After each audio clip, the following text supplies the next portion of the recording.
All right.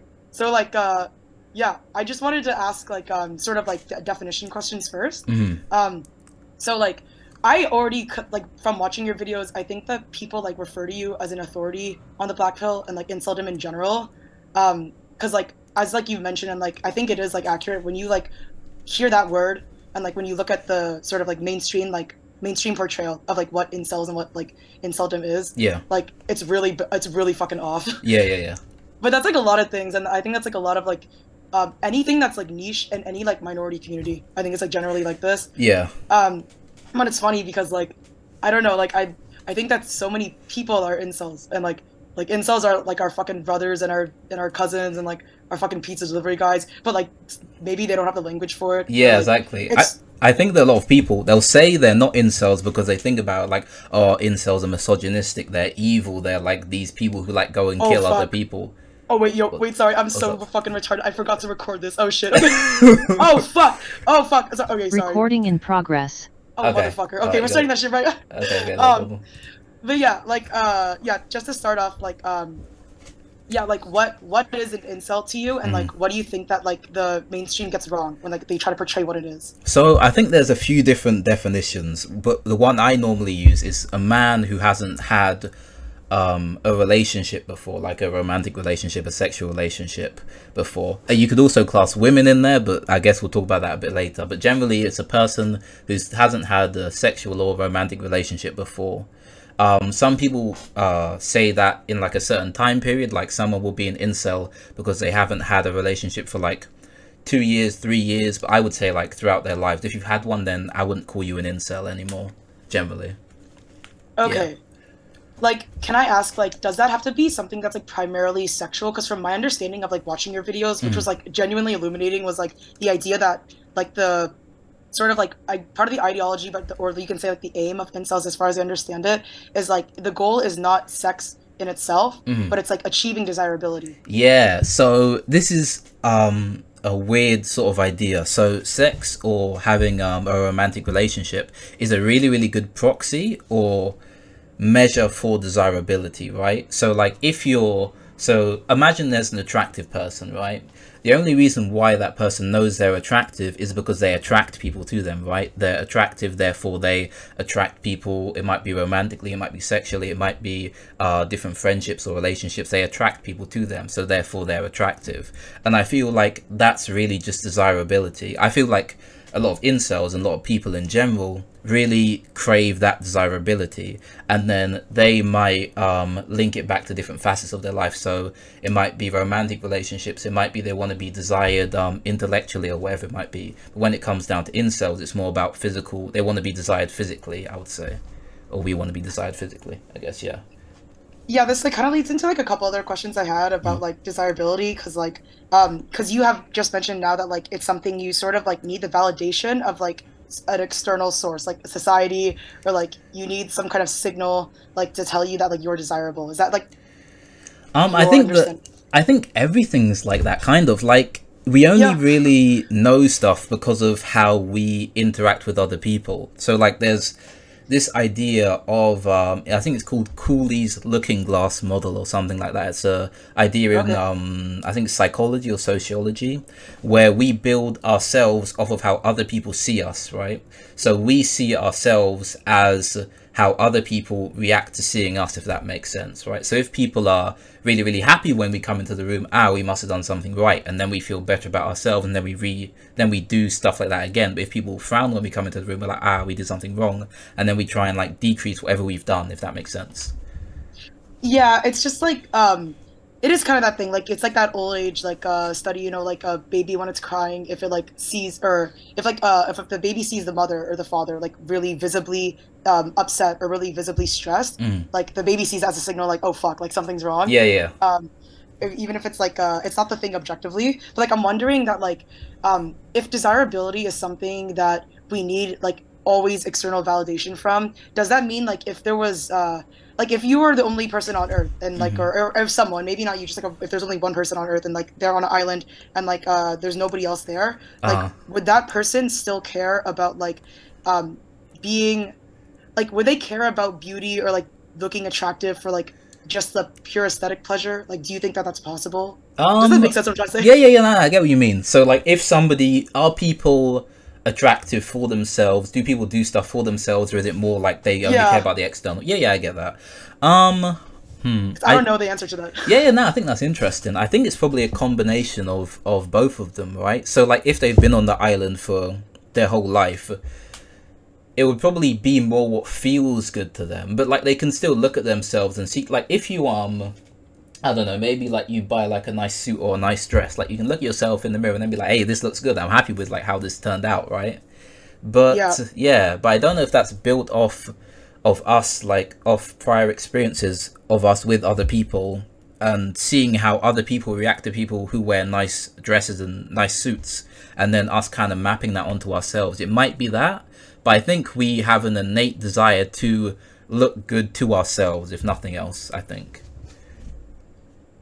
Probably, maybe. I feel like this too, and that's why it's okay when it comes to like so this is like the article is broken up into like a couple sections, and the first one is like basically about like Lookmaxxing and softmaxing in particular, and like you know how like there's sort of like a ongoing like, I don't know if it's like a debate or whatever, but this ongoing like back and forth between the idea of like why do people wear makeup? Why do women wear makeup? Yeah. And like why do women softmax? Yeah. And like, cause it's true, like as a woman and stuff, like sometimes you're just bored as fuck and you're just like, you know, like you're just like drunk, or you're like you smoke a little weed, and you're like looking at your makeup and you're like, man, this shit's kind of pretty, I'm gonna like fucking experiment and shit. Like you're not, but you're doing it just like because you're high, you're just for fun or whatever, or just like to pass time. But like there, it is like a little cap, right? When girls are like I recently started going to the gym, and like I noticed like there are a lot of girls that like do like a full face of makeup before they go to the gym. Yeah. And like that is not for yourself. Nah, like, I would say that's more for like, it's the same with like the kind of stuff women wear sometimes to the gym. Sometimes it's just because the gym's hot and you know you don't want to be like wearing a lot of clothes when you're hot, but sometimes it can be like to look good, obviously, which isn't a bad thing. I mean, yeah. I think it is something where it's really funny because like I fucking got like the biker shorts, like the really tight ones, and I hate wearing like tight shit, but like I got it to go to the gym, but like I enjoy it, and I like, you know that video, I was gonna mention this later, but like, you know that video that went viral of like that girl that like went off on that fucking guy for just like looking at her for like I saw that. And you know what I'm talking about, right? Yeah. Okay, like that, okay, clearly this girl is like I think like for my assessment from that video is like probably having like a trauma response or something close to this. Like that's not normal. That's not a normal reaction. I think it's, so a lot of the times we want to get all of the positive without getting any of the negative, right? I feel like what she was doing, she really wanted attention from people in the gym. She got that attention, and then from getting that attention, she sort of magnified it even more. So she got even more attention from it by getting mad at people for giving her attention. So in the end, she worked out like the maximum amount of attention possible, pretty much. Yeah, that's kind of how I see it, but yeah. Yes, I think that's the thing that's like interesting, and that's about desirability too, is that like you could be attracting attention you don't want to not realize, or like maybe like you're actually like not like introspective enough to realize what's happening. Yeah. And like I think the same thing happens with desirability. Like you can attract partners or like attract people. Like you are sending off the signal, and it's kind of your responsibility, but like you're not doing it on purpose. Yeah, I get that. People like it's really hard to know who you're attracting sometimes, like depending on how you dress, how you look, because generally people, I don't know how to say it, people value desirability from different people differently, but in order to like get the desirability from the person who they want, they might have to be desirable to like, okay, let's say there's a woman and she really wants to be attractive to this like really attractive man, right? But in order to be attractive to this one really attractive guy, she's going to have to be seen as attractive by like 100 like ugly men, which she doesn't want, right? So in order to be seen as hot, she's going to have to be she's going to have to be desired by loads of different men who she doesn't want to be involved with, right? That's kind of another idea, which is interesting. Oh my god, that just reminded me of something. Sorry, this is so funny. But like, okay, because Gerby said in a video recently, like, or no, maybe it was like a couple months ago, but like that like Tinder and like all these dating apps like Badoo and all this shit, like they're sitting on statistics that are so brutal that we're never gonna see. Yeah. Like, we're not gonna see anything from them because they're too. if they release them, then there's gonna like just push a narrative which they don't want to push probably. But I don't know. We'll see what happens. Yeah. Yeah. Oh my god. but yeah, actually, like going off of like quotes for a second, because I want to know if you said this or if you were quoting someone when you were describing inceldom as like I thought it was like, so poetic and beautiful, like being shipwrecked, surrounded by water, but not being able to drink any of it. Oh yeah, that's a base quote by me. Did you say that? Okay. Yeah, I did kind of say it. It's an idea from a book, but they didn't say it exactly like that. So Okay. yeah, water everywhere, but nothing to drink. That's sort of the idea. So like you're surrounded by like loads of people. This is I don't know if I want to get into this because this is a bit of an edgy topic. But this is what this is for. Okay, all right, that's fine. So you know EDP. Have you heard of him? EDP 445. No. Okay, all right. So he's a fairly okay. So he's like a pretty unattractive guy, I guess you might call him. So he's fairly overweight. He's not like yeah, I don't know. He doesn't go to the gym, whatever it might be. He's fairly unattractive. I think most people would say that about him.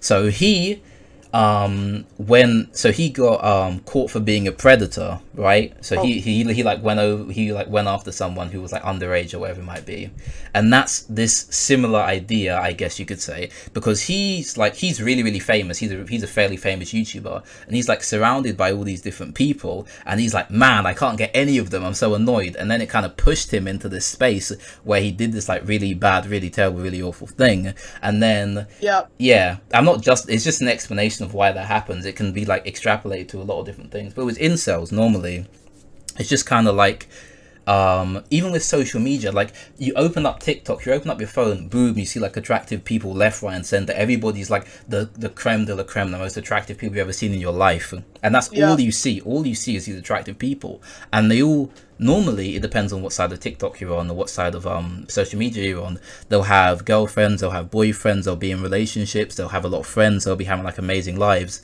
and then you compare that onto yourself, and then you're like, wow, okay, so everybody is doing amazing but me. which is kind of the point. And yeah, go on. I was just gonna say that you just reminded me because like I'm 24, by the way. I was born in 1998. Okay. So like I do have, I don't know, how do you say your age? I'm 20. I'm 20. You're 20? Yeah. What the fuck? I thought you were older. Wait, I thought we were the same age. Okay. Wait, that's really wow. You've done a lot, bro. I get that a lot. People, I work at a gym, right? And people keep on. I spoke to this guy. And then he was like, oh, you must know, you have kids, right? And then I'm like, why do you think I have kids? How old do you think I am? I was like, man. But yeah, apparently I look however old, I don't even know. This is like Korean privilege, because like we always look like 12 until we're like fucking 90, and then we look 90. It's pretty nice. Just like accelerates up, yeah.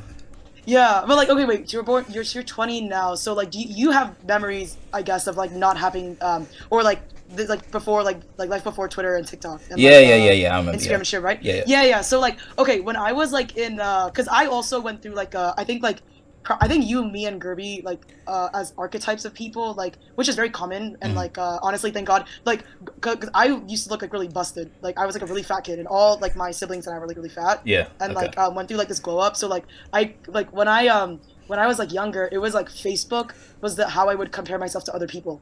Like it was, a lot of it was just like I would just looking at like only like one or like a couple photos, and you don't have like this plethora of things to compare yourselves to, and it wasn't lifestyles you were comparing like yours against other people's. It was like purely just like how people looked. And I feel like now, because of like because of like how we're inundated with like all these like different ways of like comparing ourselves, it's like it's kind of fucked a lot of things up. But honestly, like I think a lot of these problems and like a lot of the things we're going to talk about, I think that like I think you say this a lot, which is like definitely true. Like incels have always existed, like since the dawn of since like the dawn of fucking time. Yeah, they've always existed, but they've always died. That's kind of, they've always died out, which is kind of the point why we don't talk about it. Like there's an incel. Oh well, next generation, poof, he's gone. So who cares about him, right? It's not it can never be a generational issue. It never goes on throughout history, which is why a lot of the times, and before, we used to send a lot of incels off to different places. We used to send them like to war a lot of the times. We used to send like I think the majority of Vikings, maybe not the majority, but a fairly large portion of them were incels, because they're like, okay then, so we can't do anything here, we have no reason to stay here, let's go and like conquer and stuff. Because what else are you gonna do? Exactly. There's no, you're not staying in the hut like free bleeding and like talking with like your girls and like raising the kids. You're like, yeah, Yeah, just yeah. leave It's it. I don't know what you think about this idea because like I know a lot of like a lot of the black pill I think that's separates a little bit from the red pill is like a couple things. One, I think seeing it as more okay. Wait, this is like going. Sorry, my brain is like going like fucking 5,000 miles an hour right now. Yeah, okay, I'll just go through that first. So like I think the biggest difference right now as far as I understand it is like the red pill sort of it's the belief that like you're in this position like you are low and like you're not passing like the attraction threshold but you believe that like there's something in your control that you're able to do and like reality is still in your hands is my understanding. Yeah. And then the black pill is more like dealing with more of the it's really hard because I think some of the ways that like the black pill like tries to deal with the reality is like not honestly productive or like efficient but I think that it's like dealing with the reality. Yeah, I would agree with that to some extent. I think a lot of the times people get to black pillars at the end of their journey, right? And it's hard to see what they were going through before. So let's say there's a guy who worked really, really hard for like 3 years. He asked out loads of different women. And then in the end, he decided to give up because he just wasn't getting any success with him. At that time, he's going to be a black pillar. And at that point, people are going to look at him being like, oh, so this guy just gave up. He's one of those black pill losers. But they're not going to look before all of his attempts to improve himself, to like try and ask people out and stuff like that.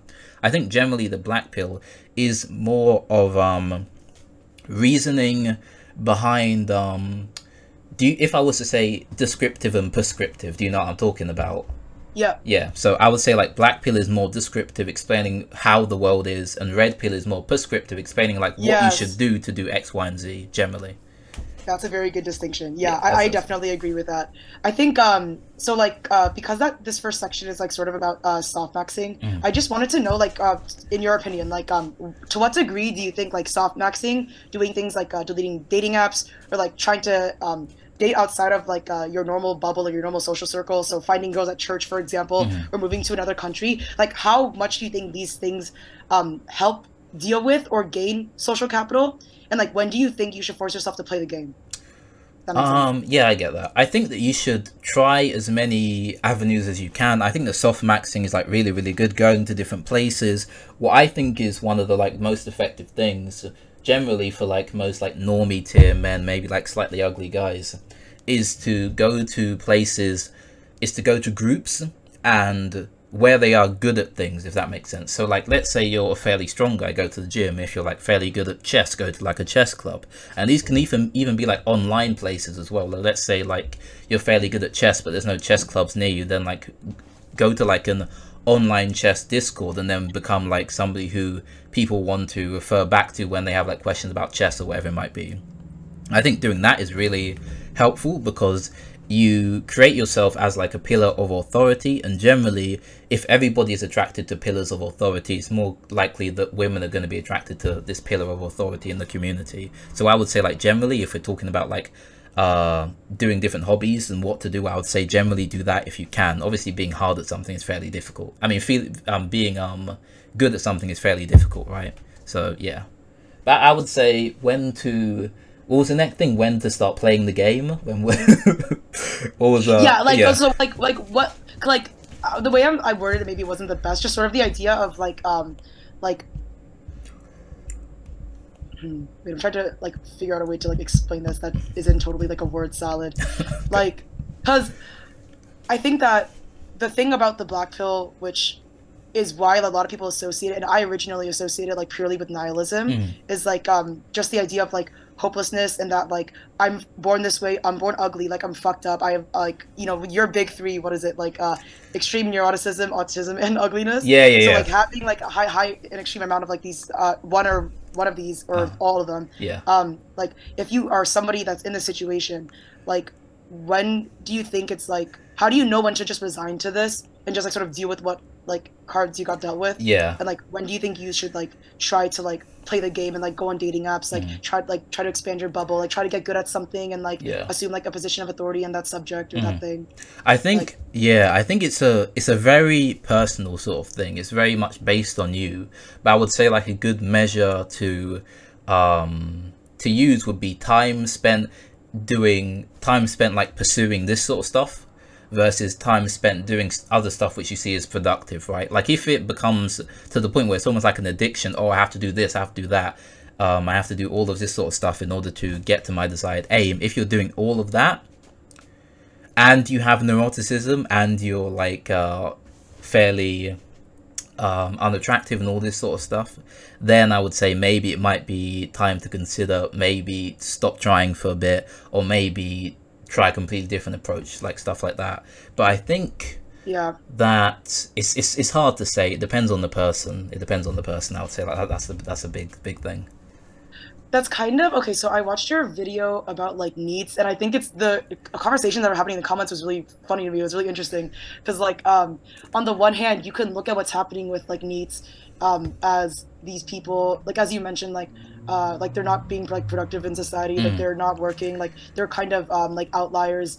And like they don't really give a shit to like engage with like what's happening on the macro, but like but another way to think about it is like sort of like these like rebellious kind of like anarchists like going against like all the things that like people complain about but we all actively participate in. Yeah, exactly. Because if we all wanted to, like I say this, my third podcast, I hope I don't get canceled, but honestly, oh my god, but I think like for the most part, like we do sort of consent to the world that we live in. Like I think all of us, if we really wanted to, if we all hated, 'cause I know you're from Britain. Yeah. Is that correct? Yeah. So like, if all of us hated like the royal family so much, like if all of us hated the governments and like, cause I'm in Canada, like if all of us hated like Trudeau and it's like so much, like we could all probably, there's like I don't know how many millions of people that live in my city, like we could all go, like we could all go storm the Capitol, but actually like actually organize, like I get you. Okay, this is like a little off topic, but isn't it funny that like I feel like, and I know other people have said this, but like it's funny that like after like before 2020 it was like constantly mainstream media and like, everybody on YouTube and like like Ben Shapiro and stuff like just constantly making fun of like liberals and like progressives and leftists, but like now it's like seeing that like everybody like organizes inefficiently, like the left and right when they try to do things like en masse, like exactly. Nothing really happens. That's kind of I agree that like we consent to the world that we live in. I think that people really, I'm gonna get really cringe right now, okay? So there's this quote from an anime, and it's an amazing quote. I don't know why so many animes have such good such good quotes. Dude, you should watch Brittany Simon. I don't know if you know who that is, but like you might enjoy her. Who? And she talks a lot about anime. Brittany Simon. She's talked to Kidology and Erudite. Oh, I know. She's the one with like the really frizzy hair, right? Is that her? Yeah, I know. Yeah, I know what you're talking about. Yeah. Oh my god. We get into that. But wait, what's the anime? What's the quote? So there's this. I don't know. Okay, so there's this quote where it's like everybody really wants to really wants to change the world, but no one wants to face the negative consequences of changing the world. It's like stuff goes badly, no one wants a responsibility on them, right? So what they'll do is eventually a leader will come around and then they'll get a lot of popularity because everybody pretty much agrees with them, but no one wants to put it into action. And if it goes well, everybody will say, hey, I really helped this guy I was part of his team, whatever it might be. If it goes badly, everyone will be like, I doubted him from the start. Yeah, exactly. It's like it's like they just need someone to rally them towards an aim. Like they have all the reasons to do it, but they just don't want to be the person who steps forward. And that's kind of the same with everything. Like I don't know, you ever see like there's a really long line of people, but there's like two tills open, or there's two like cashiers, because everybody thinks that the other one must be closed because everybody else is here, but then in reality the other one's actually open. And I feel like people just do what other people do, like instinctively, if that makes sense. And then when you're like at the intersection and like the light is red but there's no cars and you feel like you're fucking breaking like 5 laws. Like you're just it's like fucking Batman. But just like I'm trying to see if there's anything like pertinent in the first section here. Okay, yes, I did want to like if it's all right with you, like in terms of like definitions for things, like sort of okay, what is the goal? If the goal is for incels is not sex in itself and desirability, then like what is the goal of achieving that desirability? Like how would you explain that to what does the desirability get you, sort of? Yes, exactly. Like what do they want? Like what do you I don't know. I feel like desirability, it might just make you feel happy. I don't know if it goes much deeper than that. I think it just feels good. I don't know if it's anything beyond that, right? I don't know, like, whenever we desire something, whatever it comes down to at its base is always going to be because it makes us happy. Like, why do we desire food? We could say because, like, it will keep us, like, alive and stuff. But at base, when we, like, eat food and we're hungry, it makes us happy to eat that food, right? If that makes sense. Yeah. Like, whenever we fulfill a desire, the end result of the fulfillment of that desire will always be happiness in some way, shape, or form, right? If it's something we truly desired, if we were, like, correct about that desire. And I feel like, yeah, desire, I feel like it would just, like, it just makes you happier. It just brings with it some, like, sense of satisfaction. I don't really know if it's, like, a means to an end. I think it might just be an end in and of itself, probably. Okay, that's the question, because, like, because from my understanding, you believe that all relationships, a little bit like Destiny, if I'm understanding correctly, like, you believe that all relationships are transactional. Yeah. That's true, but, like, I wonder if, like, if the end goal is, which I actually, I think for the most part agree with everything that you just said. Like, I think that, like, the goal of desirability, or, like, achieving desirability, and, like, achieving, like being attractive and stuff, that's why, like, the thing about incels, like, not wanting sex itself, is you can't solve this problem, which I don't think it's wrong to pay for sex work. I don't think there's, like, it's morally I agree. wrong I agree. Yeah. Yeah, I think a lot of people, like, would benefit from it, and a lot of people do sex work, and, like, it's not even for sex. It's just like, I want to hold hands, and, Yeah. like, you know, just, like, fucking talk and stuff. They want to be like, yeah, they want to be, like, more romantic. I remember there was this one person, he hired a woman, and he just wanted the woman to say I love you over and over again. That was pretty much it, and, like, hold him or whatever. And I was like, man, that, I don't disagree with her doing it. It's just kind of like, wow, he's really got to that point where he needs to do that in order to, like, get his fill of satisfaction, you know? Kind of like, yeah, I felt a bit sorry for him. But I don't know if sorry is the right word, actually. I felt happy that he did it, probably. I think that would be, me too, yeah. Yeah, I think that's the right way to explain it, yeah. Because if you're lacking relationships, you're lacking all the good parts, which to me, like, the primary, like, the parts that are best in relationships are, like, the parts that are surrounding, like, play and, like, collaboration and reciprocity. Like, that's because I feel like if relationships are, like, purely transactional, I feel like that kind of implies that it's your happiness that trumps the happiness of, like, the other person, or, like, what the goal of or, like, whatever it is that you, like, create together, if that makes sense. Like, yeah, I think that the transaction of, like, a lot of relationships, generally, it's, I don't know, I feel like all relationships are transactional, like friendships and everything like this, right? But I don't feel like that takes away from it, if that makes sense. I feel like the transactions are just built into it. Like, what you may call compassion, I might call, like, a transactional sort of interaction, right? It might just be definitions or labels. But I also think that like, a lot of relationships, they work off of someone wanting the other person more, and then the person who wants the other person more generally gives more to the relationship than the person who is, like, the person who is wanted, if that makes sense. So I feel like there's always sort of a power imbalance in a lot of relationships where one person is really desired and the other person is the desirer, if that makes sense. Like, they are the person who is doing the desiring, and I feel like that can cause some weird interactions. Yeah.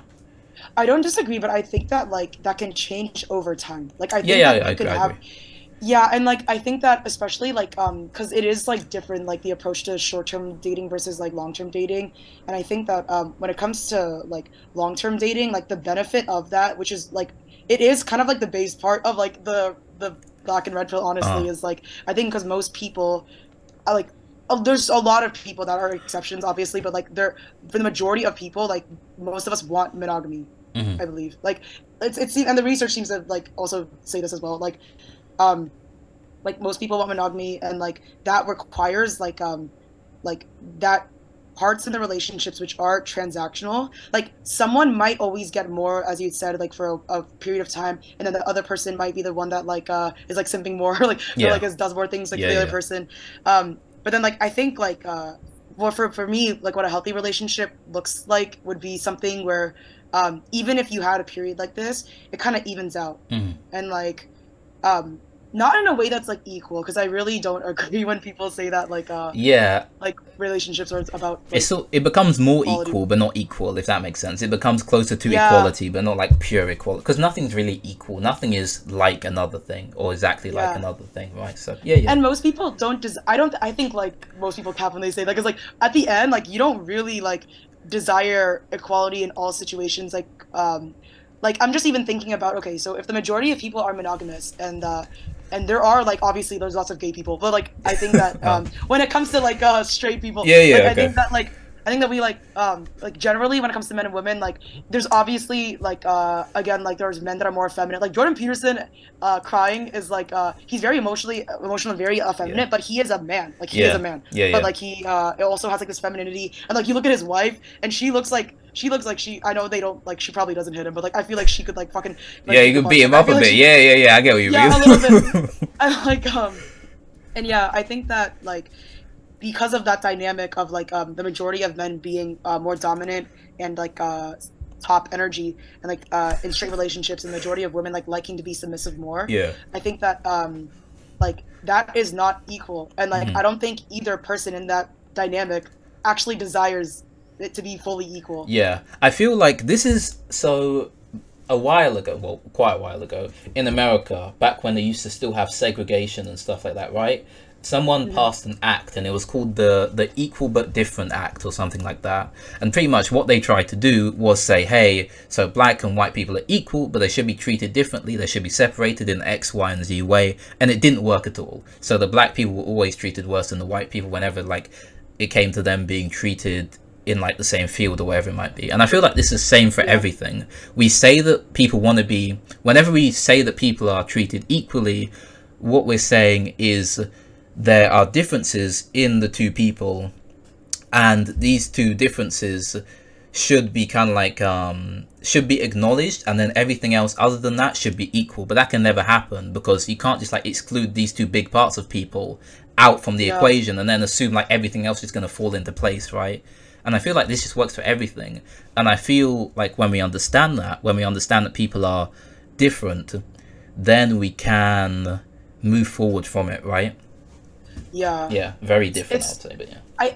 I believe like it's like the idea of like we should obviously, like I believe in like having like a justice. I do. I like fucking, oh my god, I can't get into that. But like like what is it? I want to know that. What is it? I'm intrigued. I was gonna say like this idea that like oh my god, this idea that like we can get on without a legal system, and like without police, and without like people enforcing the law, and without laws is insane to me. Yeah, I agree. Like I sympathize with anarchists, but like it's insane to me. And like yeah. Oh, wait, we were talking about. Wait, hold on. We were talking about equality in relationships and like power. Yes, yeah. Yes, exactly. Like, sorry. Even like because like equality under the law, and like the idea that like innocent until proven guilty, and like all these things that like I used to not believe in, but like I firmly do now. Like we're never going to like justice is something that like we should be like if we're gonna apply prescriptions to humanity, like I think it would benefit us, like everybody, if we try to strive towards the goal of like justice and equality, like even if we never get there, because like it's not possible. It's not possible in all situations, and like it's not even impossible in like like in the majority of situations. And I think like relationships and like love is like I view it similarly. So like are you familiar with like the triangle, like the Eros, like the Greek triangle, where it's, I forgot the names, but it's like the different kinds of love, and then like if you have like the complete triangle, it's like the full. Oh, what is it, like agape? Agape, yes. Eros and another one, I think. Yes, like I think like that idea of like achieving like all spectrums of that triangle, and to achieve like that idea of like perfect love is like worth like striving for if you want like a relationship like this, if you desire love. But like it's you're never gonna get there. It doesn't matter how, like, if you're 99.9% compatible with somebody, like, you have, like, that 0.1 is gonna fuck you up. So, like... Yeah, exactly. I feel like there's always gonna... You're never gonna get to that, like, perfect end. There's always gonna be something which you have to disagree on, like, which is just, like, hard-wired into your system, right? That's kind of how stuff is, Actually, like, so on that topic, so I just want to talk about, like, rejection for a second. Oh, okay. Okay, so, Okay, I'm gonna tell you because I'm gonna start this article off. So I know you're familiar with Dr. K. Yeah, yeah. And wow, he's had a crazy year. Did you see? Okay, this is like just chatting. Like, did you Ah. see what happened with like him and Mr. Girl? Nah, That drama? Mr. Gold is an interesting man. I watched a He's bit about wild. him. He's an interesting guy. I don't know too much about him though. I don't know what happened between. Oh, didn't he accuse? Didn't Yeah, he accuse try to him get his of? license removed. Yeah, yeah, yeah. Some, yeah, Yeah, yeah. Okay. yeah. I just like that came to mind. Oh my Uh-huh. god, Mr. Bag has fumbled. Mr. Girl has fumbled his bag so like just spectacularly. Like I cannot believe it. Yeah. But like so he did a podcast, Dr. K, with Sweet Anita, who's like she's a female Twitch streamer. Yeah, yeah. She's the one that if you seen her that has like the Tourette's. Yeah, yeah. Like Yeah. yeah. Okay. Did you watch? So they did a podcast. It was called Empathy, Misogyny, and the Friend Zone. Mm-hmm. And in this podcast, she outlined something which I think is like it explains a lot for me of like what's happening right now. That like because of like all the advents of like birth control and like women's rights and like all these things and like how women are like obviously like and have entered the public space and like we're not leaving. Yeah. It seems so like she suggests in that video that like while women increasingly want to stop being sexualized, particularly in the context of work and friendship, like man's desire to be sexualized has been largely ignored and dismissed by society. Yeah, I did. Yeah, yeah. Yeah, I think that's like really true. And like so thinking about sort of like a blind spot of incels, which I think this is one of them, and I want to get your opinion on this. I think it's obviously it's likely due, I think, to like not having enough experience with female friendships or relationships, like any relationships at all, as you had said. I think is like not wait, oh my god, where did that go in my writing? Oh my god.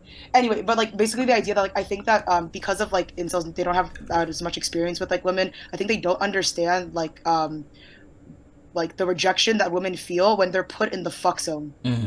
Yeah. Because it is like because some women, I think like because I haven't had like too much experience with this, but like I've seen a lot of my friends and like a lot of people go through this where it's like, and it's really hard because there's always that implicit like like he's like helping you do all the shit and is buying you food and like doing everything because like he likes you, right? Yeah. But also like when you're young, especially when you're a teenager and like like maybe you like are not capable of acknowledging that, or maybe you just don't, you want to ignore it.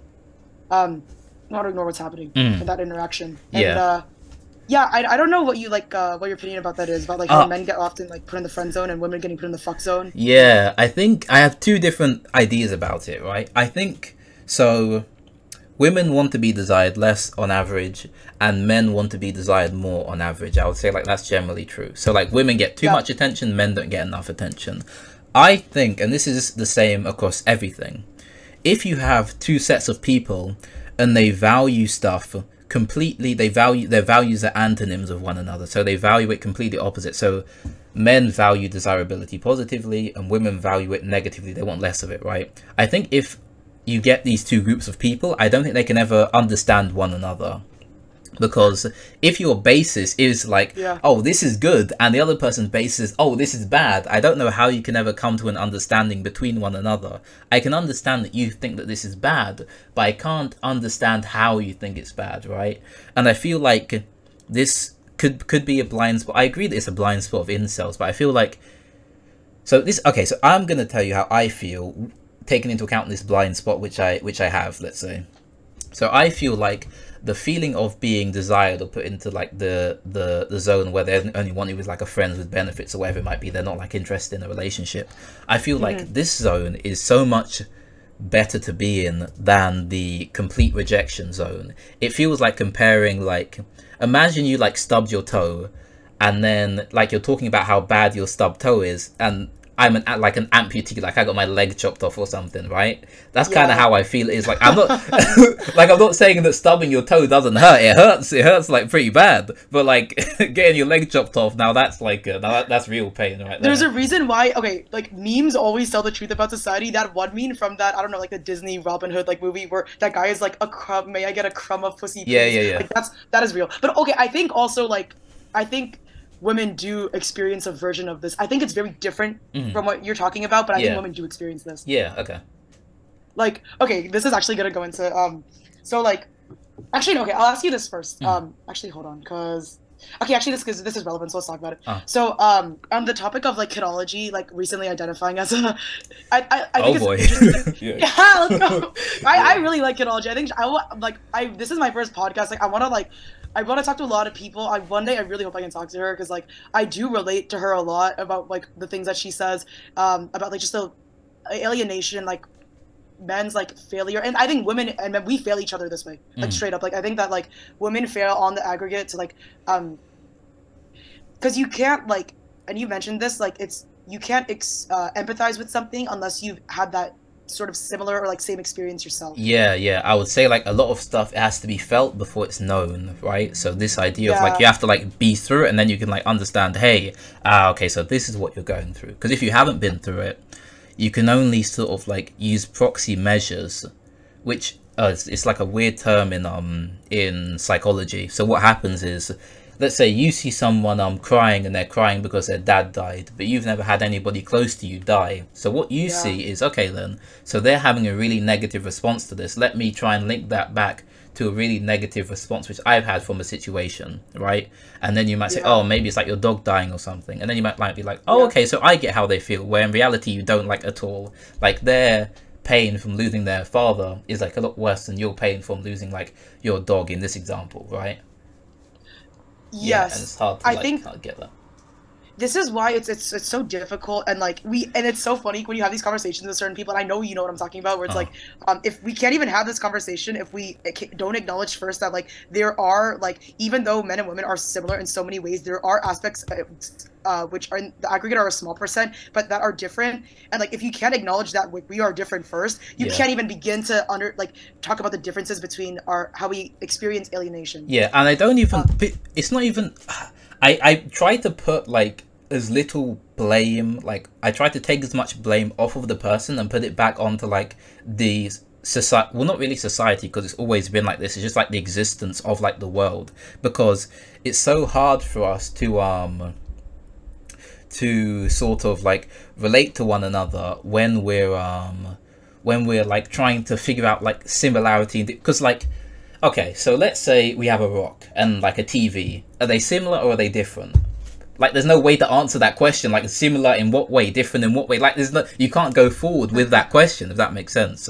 We have to like put barriers up to say, okay then, so we're similar in this way but we're different in that way, because we can never like say, we can't say the statement that men are more similar than different to women, or women are more similar than different to men. Like we can't make that statement because it doesn't really mean anything. Similarity and difference isn't like a property which exists outside of like certain weird criteria which we make for stuff, right? There's no like similar and different stuff, is just stuff, you know. I don't know. Yes, and like sense. I think no, it does, and like it's, I guess that's what like this whole article, like what I'm trying to do here is just like see exactly like in all of that stuff, like what pattern emerges of like the similarities and differences. And I think this is partly why there's so many women that are like identifying as or more than I've seen before, like a woman identifying as either incel or femcell. Like, so okay, really obvious like what it means for guys to have like low attractiveness and like low charisma. And I'm like wondering like, what do you think it means for like a woman to have like Elriz, or like do you think it's not possible? Or, like... I think some of them do, but I don't think it's really necessary. Like it's you can if you want to, but you don't really have to, if that makes sense. Like you can like I don't know. I don't know too much about it, if I'm gonna be honest. I haven't seen like good examples of it. I'll be honest with you, like, I don't know. Okay, like, you know, like not like maybe it's because I think like having like low riz is like it's so much, and I know this is like partly due to the fact that like, and there are like studies that have shown that like men and women, like on average, like women choose more for, I believe it's like kindness, intelligence, and it was like something else, but like over attractiveness, even though obviously we select for attractiveness, but like we do it less to a less degree than men do. Men, it's like one of the top things is like attractiveness. I think it's really hard to like measure attractiveness between men and women, because let's say, so like men will see a lot of stuff as being as attractive, but they'll still select for attractiveness, if that makes sense. So like men have a very broad spectrum of what they will see as attractive compared to women, I would say. I think that men have like a lot of different types, a lot of different like desires in women, whereas women will kind of have like a more standardized, like agreed upon attractiveness, and then they'll kind of like all go for that, but they'll say they'll rank it lower. Even though, so it's kind of hard to say. Like, men will value attractiveness, but attractiveness is such an easy category to get into for a man compared, or for a woman compared to compared to like a man, I guess you could say. I think it's hard too, because like when it comes to like the like how men and women, the subtle differences between like what they believe or what they think is attractive, or like what attraction is to them. Like I think that like, and I know that like incels don't want to hear this shit, but like it's true. Like personality is like really big. Like I think like what makes someone like attractive, I think that's the reason why that like women tend to like not select for like just pure physical beauty as much as men, even though we do. Like I think that there is something like, and it's so strange like trying to explain this, because there's no, you can't like conduct a study about, well maybe you can one day, but like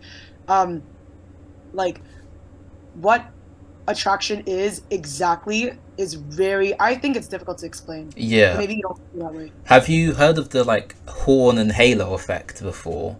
So like some people have like the halo effect. So the halo effect is the effect which people who are more attractive, so people who are more attractive in society will have a halo effect, and people who are less attractive will have a horn effect. So if we look into how that plays into personality, I feel like more attractive people will be perceived as having a better personality than less attractive people because of the halo effect. But also, let's say that that's not true, but attractive people will have more positive reinforcement throughout their lives because they are attractive and because of the halo effect, and more ugly people will have more negative interactions because of the horn effect. So just because of those interactions alone shaping and molding the person over these years, they're going to have a more optimistic, more bubbly sort of outlook on life if they've had the halo effect the whole of their lives, versus an unattractive man who's been like neglected and like treated badly because they have the horn effect. They're going to have like a more repressed, more upset sort of personality compared to the other guy. And I feel like their personality is very, very strange and very, very weird to sort of map, because I feel like when genetics aren't taken into when genetics of personality aren't taken into the equation, I feel like it's almost always social effects which you have from being either attractive, from being smart, from having these other sorts of characteristics, and then people treat you well, and then you like have a good personality, if that sort of makes sense. I feel like it's all sort of comes from genetic factors which again aren't really changeable. And I feel like you can't really change your or I don't see it too often. I don't see people change their personality too often. Like if there's like a really pessimistic person, I don't see them becoming like a big optimist. Like I don't see that shift. That maybe you have, but I'm not too sure. I haven't seen many studies on it, but I feel like people's personalities are fairly stable, like after like, I don't know, 18, maybe like 20 or so. But again, I think that like everyone has like sort of like a core personality. Like Bernie Simon talks about this, like who are you in the anime? Like what is your trope? Like are you the villain? Like are you the like anti-hero? Like are you the simp? Like everyone does kind of fall into a trope. That's why like stereotypes exist. Even though it's not true for like not every single individual person like has like every stereotype of like being like black or like Korean or like whatever. But like we do like have these patterns, and like they do explain like just on the whole what happens like with this population. And that like horn halo effect there's not even in my opinion, is like not even a debate. Like that is like that 100% exists. And like I've experienced that in my life. Like I think that like if you get the messaging that there's nothing, not that there's nothing wrong with you, but if you don't get the messaging that there's something to change, you are not incentivized to change it. So exactly. The archetype of like a bimbo and a himbo, that's wrong. Like that exists. Like 100%. Like if you're hot, like why? Like why would you change? Like So I think like women having like L-Riz like I think exists, but like there's just like different like metrics for like what is attractive, and I think that that's something that like incels like do kind of like, they don't understand like what that metric is, because it kind of is back to that thing of like, I think Destiny said this one time, like if you just take like any guy who has like female friends, like even if he's not like particularly attracted to them, like he's more likely to want to have sex with those friends than like a woman who has male friends like wanting to have sex with them. Yeah, 100%. I would say a lot of female male relationships, so a lot of the times the man waiting for the opportunity to like be with the woman, right? I feel like a lot of relationships, a lot of friendships are like that, but then it's really hard to measure that, because no man is going to say, oh yeah, well if she broke up with her boyfriend, I'm going to be like, I want to be with her next, you know, because that will compromise the friendship. So it's really hard to tell until the woman actually breaks up with her boyfriend to see like, oh, did the guy actually want to be with her, whatever it might be, you know. Do you think that there's any like good advice that like people that discuss the red pill or the black pill give in order to like have good, for men to have good friendships with like women, or like, because there is like a subset of people who believe that like men and women can never be friends, and there's always, but it's just really like nuanced in my opinion. But like yeah, what do you think about that idea that like men and women can't be friends? I think I should talk about friendship more, because it's an interesting topic which I don't really talk about too much. I think that men and women can be friends, and I feel like good advice for people, or for men who want to have more female friends, for women who want to have more male friends, or whatever it might be. I think like good advice for that would be to try and this is going to be a bit difficult. I would say to obviously try and have like some core stuff which you have in common, but that's kind of a given.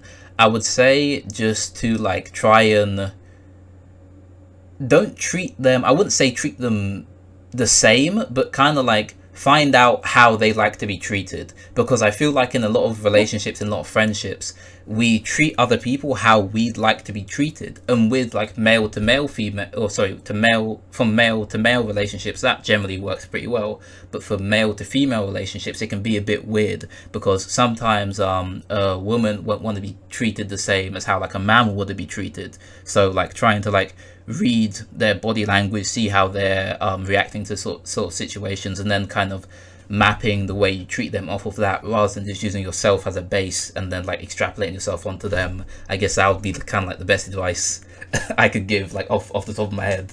I haven't really thought about that too much. Yeah. That's a good question. Yeah, I think that is one of the things that I believe that like this kind of transcends like gender and sex. Like like friendships, we often don't discuss. Well, we don't fucking discuss when people enter in relationships. We don't even talk about like, what does love mean to you? We don't even say that shit. Yeah. So when it comes to friendships, like we don't talk about like, oh, like some people talk about this idea of like negotiating friendships. Like, what do you want out of this friendship? Do you want to be like hey, we hang out, like we party sometimes, or like am I gonna call you when like somebody passes away? Like we don't negotiate this. So a lot of people like, and I also like, this is like something that I've dealt with a lot in my life, is like making a lot of mistakes when it comes to maintaining friendships. I think like all of us kind of fuck. A lot of us fuck this up. What kind of mistakes would you say? I was talking about this with a friend yesterday. I think one of the first things that comes to mind is like that not communicating what the friendship is properly, and like not communicating when I didn't when I knew it wasn't going to be a long-term friendship and I didn't say it and the other person did. Like there's been lots of times, and I'm like not proud of this, and like now as a slightly older person, I would never make this mistake again. But I've ghosted friends before because like I didn't feel good when I was with them. I didn't like hanging out with them, and instead of so I was just checking to see the memory. But instead of like ending the friendship in like in a communicative, like open, like transparent way, like just sort of like leaving and not giving any feedback as to like what happened, and not in the sense of like you don't have to like fucking criticize your friends and be like, you fucked up, you're annoying, like I hate hanging out with you, like.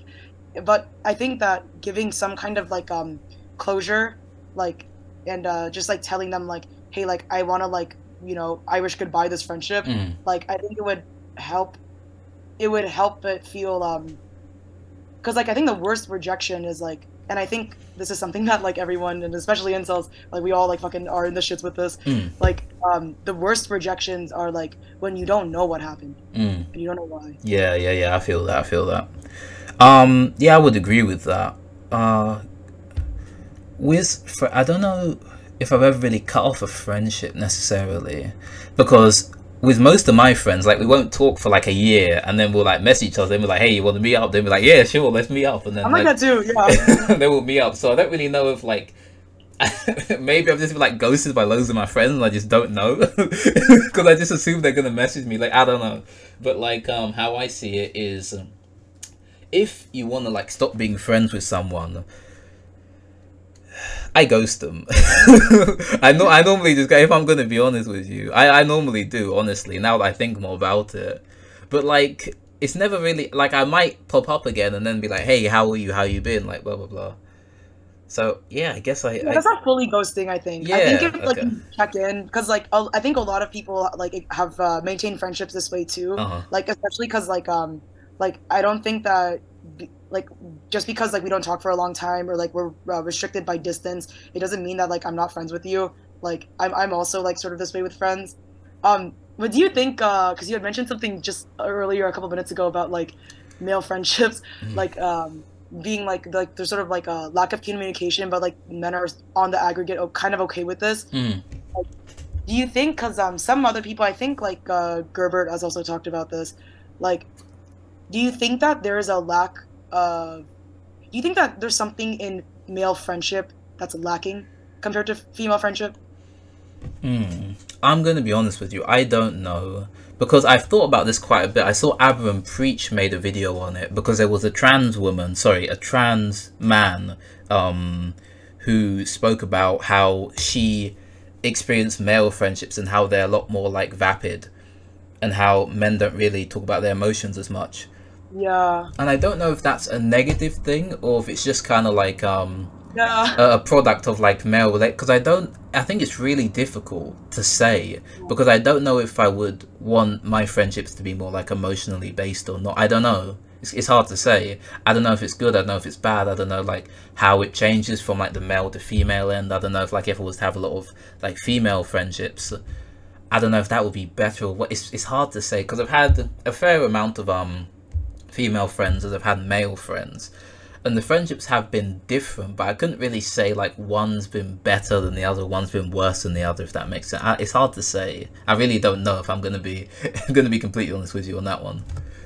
That's an interesting response. Could I ask, like, with your male and female friendships, like, did you feel any desire in either of those dynamics to be open and to be intimate and like emotionally vulnerable? And like as Sneako says, like, you know, like be in your feelings. Did like you ever like have that like desire at all?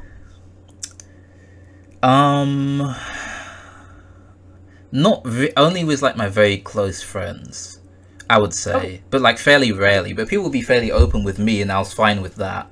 So like people would tell me about like some bad stuff which happened to them, and then like we'd talk through that. People would like tell me about like some stuff which is very close to them and makes them very emotional, and I would be fine with talking about that sort of stuff. But I wouldn't really reciprocate too much, I suppose. It was more just them talking to me about their stuff and then me listening to them, rather than me sort of like venting onto them, if that makes sense. It would happen very rarely that I would vent, yeah. You didn't feel deprived from this? Missing out on. Nah, I was chilling. I wasn't really like I wasn't thinking too much about it. I was just like, okay, I guess we're talking now. I remember one of my friends, he was talking to this girl, and then he was like, I was like wingmanning him. I don't know how I became the wingman, as if I know anything about it at that time, but anyway. So I was like trying to help him out, and then he was like, she messaged me back eventually, and then I was like, oh my, it was like I was more invested in this and he was invested into it. I felt like I was in the middle of a game. I remember I used to play like a lot of like online games. I like shut down the game. I was like, okay then, I gotta listen to him now. I got like 100% of my focus has to be on this situation right now. So I feel like maybe I have these like intimate moments, like I live them through people, maybe. Like I like. Well, interesting. Yeah, I don't know. I haven't thought too much about. Maybe I don't know. I haven't thought too much about that one. Okay, because like I met someone yesterday, and like she also, I think friends that like help other friends like be like their wingman and like wingwoman and stuff, like to be like a wing person for somebody, and also to just like help like match people, like friends that are like, hey, like I think you guys would like each other, maybe you should date, like friends that hook each other up are so fucking based. Yeah. Like And as a society, like we need to continue to encourage this. I agree. Yeah. Yeah. Yeah. I don't know. I think like it is unfortunate because like like all of these problems that exist within like inceldom, like it's all like a lack of intimacy, and I think it's a lack of intimacy likely with if you, I don't know if you agree with this, but like because obviously if you're someone who is like deprived essentially of like relationships, like it is very difficult to understand or to show genuine intimacy towards like your family and your friends. Like I think your ability to do it can be, I think for not for everybody, but like I think for a lot of incels, it looks like to me that like not having the space to like have that vulnerability with like some other person that like you trust to keep your secrets and shit, like it, I think you're less likely to be somebody who will confide in your parents and confide in your siblings. Okay, that's interesting. Sure, though, but yeah. Why do you think that? I'm not too sure about that one. That's interesting. I haven't really thought about that one before. Why do you think that might be the case? This is just like a like I don't know if there's like any no, yeah, it's cool on this, but I think that like okay, I'm talking more specifically actually no, I think it is true with like most people, like men and women, but like I think particularly with men, because like are the majority of incels. I think that not showing like, because we still socialize, which I'm not gonna try in this conversation not to attribute a morality to this, but like just talk about it sort of like objectively as much as I can. Like I think that because we socialize men to not be very physically affectionate and like not to be very intimate and like talk about your feelings, like I think that when it comes to these men going home to like their like friends and family, I think that there's sort of a like there's sort of like an inability, or like there's they not an inability entirely, but like they could be having deeper intimacy with their friends and family, but like because of like no one's ever they haven't had that experience of like being vulnerable with other people, like they can't give it to other people, like they can't give it to like the people who they love. Like I think like men have a hard time, like I think that like we're as a society, we're still scared to talk about like female rage, like how women express anger, and like, Mary needs more, like all this stuff. I think that like also like we really shit on men, and like this is something that I really like criticize the conservative bubble about. Like I think that like we really shit on men for like being vulnerable, and then we're like, why are they acting out? Like why are they fucking punching walls and shit? Yeah. It's like there's a very clear reason why if you just like look on a long enough timeline. Yeah, I feel like there's like different stuff which makes this happen. There's like this show, it was really weird. It was called like Wives with Knives, I'm pretty sure, and it documented like different women who had like gone out on a rage and like killed their husband or whatever it might be. And so a lot of this rage. Yeah, it was a real show. It was like it was like a documentary talking about like different women who have like killed their husbands and different reasons why they've done it, right? Okay. Yeah, so I feel like that would be an example of like more feminine rage, I guess. Like that would be like a very because it's kind of like, I guess you say it's like male, I guess it's just rage, I don't know, because I feel like men and women, they're socialized differently, and like men are less affectionate than women, obviously because of how like they're socialized. Yeah. But then it's like have you heard of the term Mott and Bailey before? A Mott and Bailey argument. So what happens is they'll have like a really so the I don't know how I'm going to explain this. So they'll have like a really agreeable argument, right? And then they'll have like a really disagreeable argument, but the really disagreeable argument is protected by the really agreeable argument, if that makes sense. Yeah, so like they'll say, oh, men should be more affectionate, men should be more loving, more giving, whatever it might be, right? But then when this happens in like, so they'll say this like en masse to like loads of different people. When this happens in like their personal relationships, they'll be like, oh, be a man, toughen up, you should be X, Y, and Z, you should be like more masculine, you should be more dominant and stuff like that. Even though like generally they're telling this message for men to be more effeminate, I guess you could say, but in like behind closed doors they're trying to reinforce this masculinity, right? And I feel like that kind of sucks because you don't really know what the like. Okay, so am I supposed to be like this? Am I supposed to be like that? How should I interact with? Like, it is so difficult to figure out, right?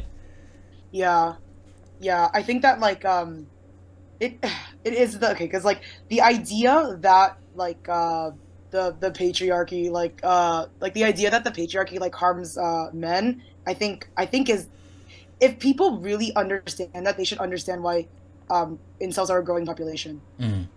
But I think a lot of people actually don't like. But it's kind of strange because like I think that like I don't think it's necessarily like because I again like I do think that like we allow the conditions of the world we live in to like go on. So like if we because there's been times in history where like some cultures of people were like it was matriarchy, some cultures it was like a patriarchy. Mm-hmm. So like this is clearly like the way that like shit's been working right now.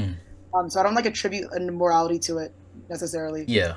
Like it is like there are a lot of ways that like we don't allow flexibility and like men to express a variety of like kinds of masculinity. Like I was thinking about okay, you know like the Dove, like the soap brand. Yeah. Dove? Yeah. Like they have like that campaign and it's pretty successful honestly, like good for them. They must have fucking so much money. Like that campaign they do of like all like the different sizes and colors of women and, like showing like we're all people. Yeah. You know like that shit. Like which is like I think it's like honestly like that is like a net good. I think like even though there's consequences to like some of the messaging, like I think overall it's a pretty good for society and I'm not against it. But like I think what is kind of fucked up is that I don't know if this is what men want. But like I think that we don't champion men this way, and we don't empower men like young boys and men this way. But I don't know if it's something that young boys would desire. Yeah, but I think it is kind of fucked up. Like, I think that's really interesting because I would see like to go like to a more like pressing point about it. So like there was a woman who got convicted of like raping this young boy, right? I saw that. So yeah. So and then I saw it was so mixed. It was so like it was two opposite sides of the spectrum. One side was like, I wish that was me when I was a young boy. Good on him, man. And then the other side was like, look at how disgusting it is that this woman can get away with it and not face any prison time because of it. And they were both coming from men predominantly. And then it's like, okay, so we're kind of enforcing it and we're kind of retracting it. So it's kind of like, what are we trying to do here exactly? And then women will be like, okay then, so they're saying that they want this stuff to stop happening, but behind closed doors they're enforcing it. And then women are doing the same thing when it comes to how men are being treated with like effeminate men versus non-effeminate men. So for like the average like boy becoming like a man, like let's say 16, 17, whatever it might be, they're getting two conflicting ideas coming from two conflicting sides for like completely different reasons. So it's extremely confusing to figure out, okay then, so is are the women who disagree with the men right, or are the men who disagree with the men right, or are the women who agree with the men? It's like 50 different opinions like all coming at you at once. It's very like hard to figure out what's going on, you know? So yeah, that's why it's so interesting, like because we have been like using this word a lot, and I one way to like think about masculinity and femininity aside from like the biological aspect, I like the notion of like top bottom energy. That's one way I like sort of like like dominant and submissive kind of like or like yin, like resting energy, like more relaxed, like more internal, like inwards energy, like focus on self, versus like yang, like forward moving, like productive, like I don't know if you have read Camille Paglia. A bit. I know about her. I probably have read her ages ago. I think you might like her. Okay. I would like to see you review her content, but I know that like a lot of shit. But like her books are thick as fuck. But she has like a really good conversation with Jordan Peterson from a couple years ago. I have seen that. Yeah. I remember seeing that. She's so fried.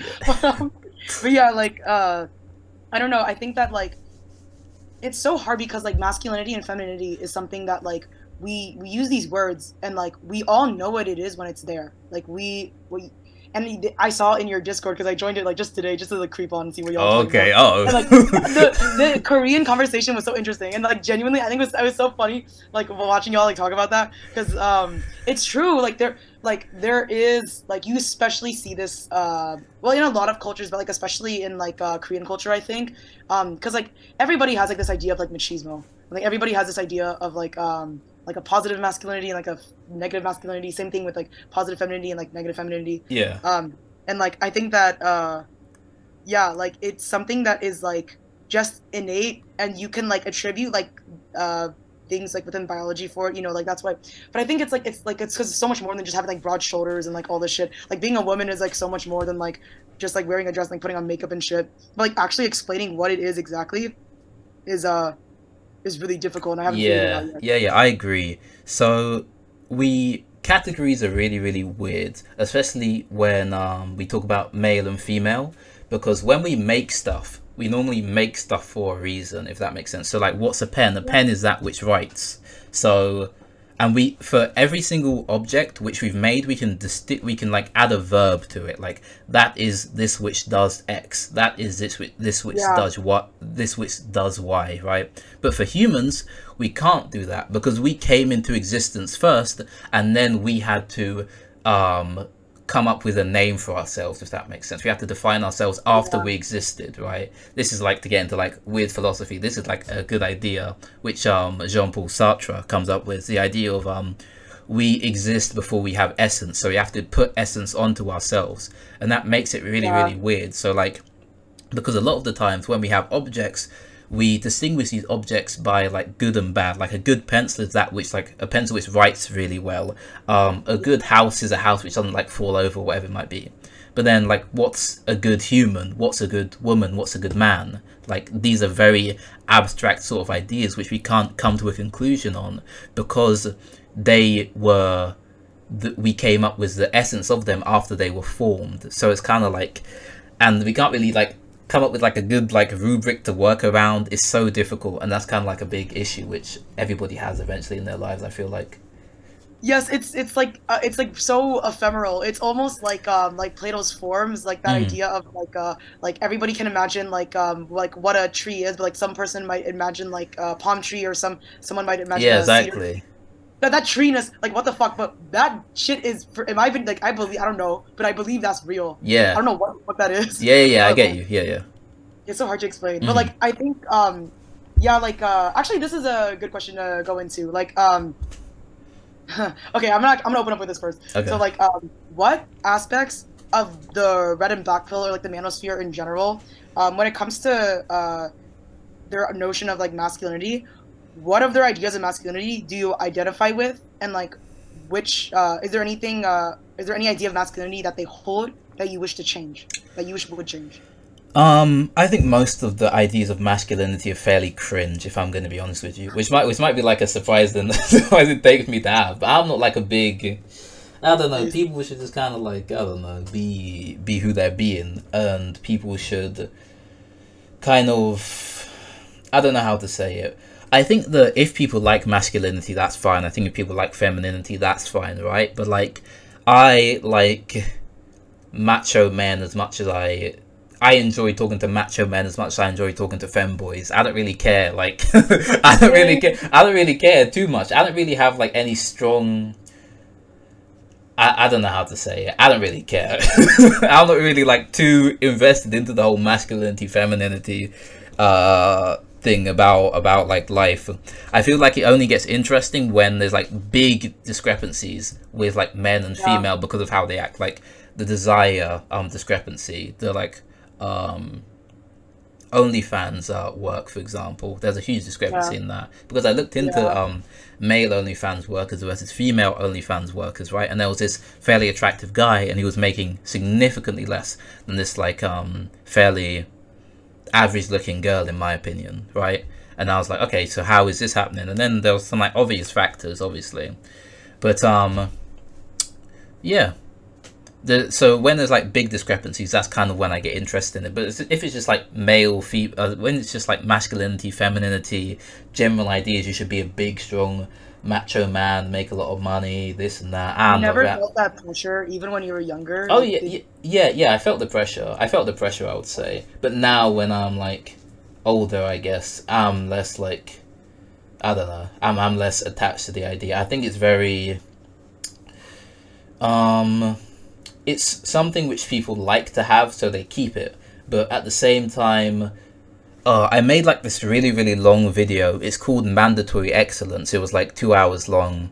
And then I went into how a lot of the times now with a lot of red pillars, they make excellence mandatory. They make it so that you have to be the best, you have to be the fastest, you have to be the strongest, you have to be the smartest in all of these different fields. And if you're not, you're a loser, right? So Hamza, have you heard of Hamza before? Lamza. Yeah, yeah, exactly. Yeah, based way to call them. I Yeah. miss Sneako on YouTube. Sneako was funny. He was interesting. He was a bit of an odd guy, but he was funny. Yeah. Oh, we're gonna talk about him towards the end of Okay. Yeah, that's fine. So Hamza has this idea of Adonis versus Jeffrey, right? So Jeffrey is like Jeffrey's like this really like effeminate guy. Adonis is like this big macho, like super tall guy, and then it's like most of the comparisons he's making is just kind of like Adonis is like this really overachiever, extremely like 0.111% guy, whereas Jeffrey's just like an average guy. Like Jeffrey's like just chilling. Jeffrey's having an okay life. He's not like doing too bad, but he's not being the best. And if we make it so that being the best, being excellent is mandatory, we're gonna have a lot of problems downstream from this, because when people realize that they're bound by certain factors which they can't change, which are just bound to their biology, then what they're gonna do, because they can't be the best, but then they feel like they're this Jeffrey character, which is always being like berated and like hit by Hamza, always being like the butt of every joke. And then what they're gonna do, because they can't find an outlet which they can express themselves properly, and then I don't know what's gonna happen. Maybe they'll like rage against the machine, maybe they'll like rage against the system, I don't know. But or just even create these like forums. Like I recently, like in all like my research and like in writing this article, I noticed something, like, because the forums on like I believe it's like looksmaxx.org. Oh, that's okay. Yeah, of like men, like they're, you know, like it's, I think it's interesting because like obviously there's like an element which is like they're supporting each other, which I think is like probably necessary, and like even if there's like bad advice there, like just that support is like, I don't think these websites should be banned. They exist for a reason, but like the way that these men are rating and like checking on each other and like telling each other like that are perfectly normal fucking dudes and being like, you need to get rhinoplasty and like all this shit, it reminded me of early Tumblr. There was a lot of like eating disorder Tumblrs, and a lot of young girls and a lot of young people would like body check each other and like help each other, like like say things like fucking, you can make like protein powder and yogurt taste like ice cream. Yeah. Like shit like this. And they're just like foils of each other, which is like super interesting. What was it called? Was it the that girl sort of thing, or was it something else? Or thin? Thinspo. Thinspo. Yeah, I've heard about that before. That's an interesting idea. I think everyone's like this. So I've seen in a lot of like different trends. So someone called ContraPoints made a video on incels, and it was surprisingly good for incels. I think it was like fairly recently after Elliot Rodgers had done his stuff. I think it was just after that where she made the video, and the video was actually pretty insightful. I don't agree with the conclusion she came to, but a lot of our trans people will have it where like they'll be trying to like pass, and then they'll look like a woman, but they'll still have people saying, oh, you're also like trans people as in male to female. They'll have it where they're in these spaces, and then they'll be like, oh, but your jaw is too angular, oh, but your eyebrow ridge is too forwards, you look like a Neanderthal, or whatever it might be. Then they'll like kind of like go forward with this sort of stuff. And I feel like a lot of communities do this when the community is based around a negative aspect rather than a positive aspect. It's based around a lack of something rather than like a fulfillment of something. And that doesn't mean these spaces are bad necessarily. It just means that we all, how can I say this?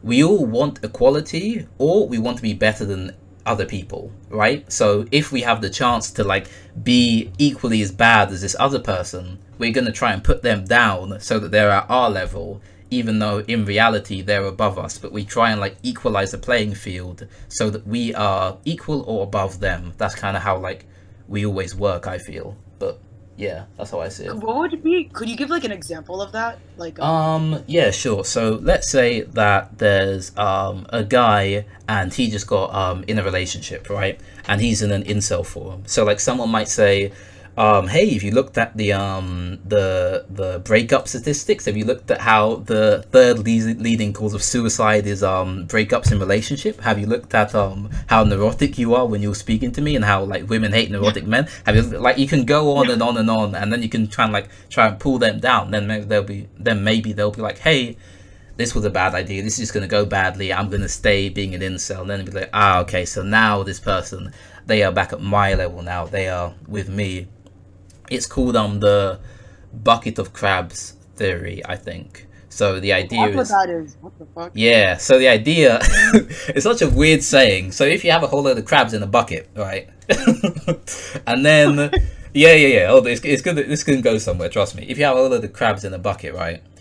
One crab will try and get out, and it can get out if the other crab isn't pulling it down. But what always happens is one crab will be pulling another crab down as the other crab is trying to get out. If there was one crab in the bucket, they'll be able to get out.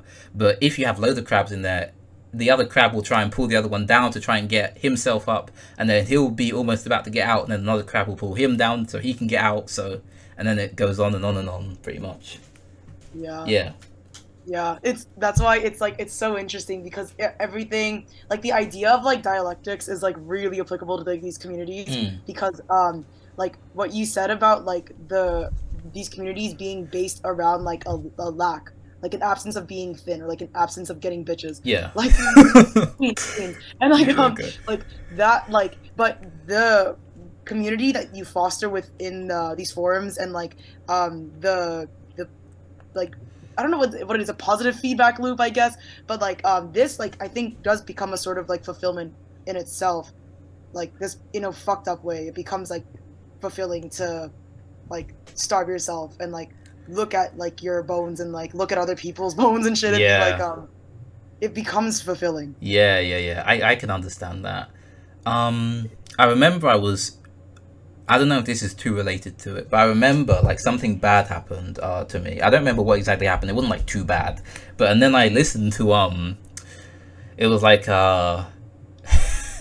have you heard of Madara from Naruto? It's an anime. Have you heard about him before? I haven't seen Naruto since I was like a child. Okay, that's fine. So this guy, he's like a big pessimist, right? He's like, wake up to reality. Nothing ever goes to plan in this cursed world or whatever. Then I was like, you know what? Hey, you're right. Nothing ever goes to plan. Then it made me feel a bit better. So listening to his pessimistic speech made me feel a bit better about my negative experience. Whatever happened, I don't remember what happened. But I feel like that can happen a lot, where it's like, if you're in like a lot of blackpill spaces, and then you hear people talk about their negative experiences, it kind of makes you feel at home in this sort of environment. And this happens all the time. Like, imagine you did badly on a test, and then you're the first person to get your test results back.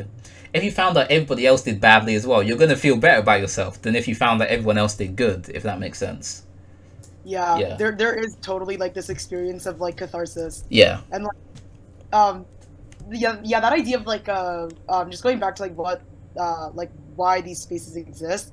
Like do you think, okay, well, this is kind of a long question, but bear with me here. Okay, that's fine, yeah.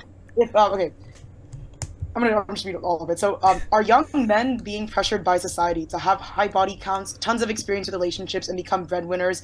And if we removed social constraints, so like if we removed like the constraint of capitalism, if we removed the constraint of like double standards, like this idea that like men cannot be stay-at-home husbands or like stay-at-home fathers or whatever, do you think that like on average, like most men would if we removed all those constraints, they would change, like they would feel less pressure to like have this sort of like machismo to like be an Adonis? Like would they feel like less pressure, or like to do it, and they would move away, and like we would see a really big shift in like how masculinity becomes expressed in society? Or like do you think that like it's these things, like the attributes of being an Adonis, are they things that most men want but they just like can't get?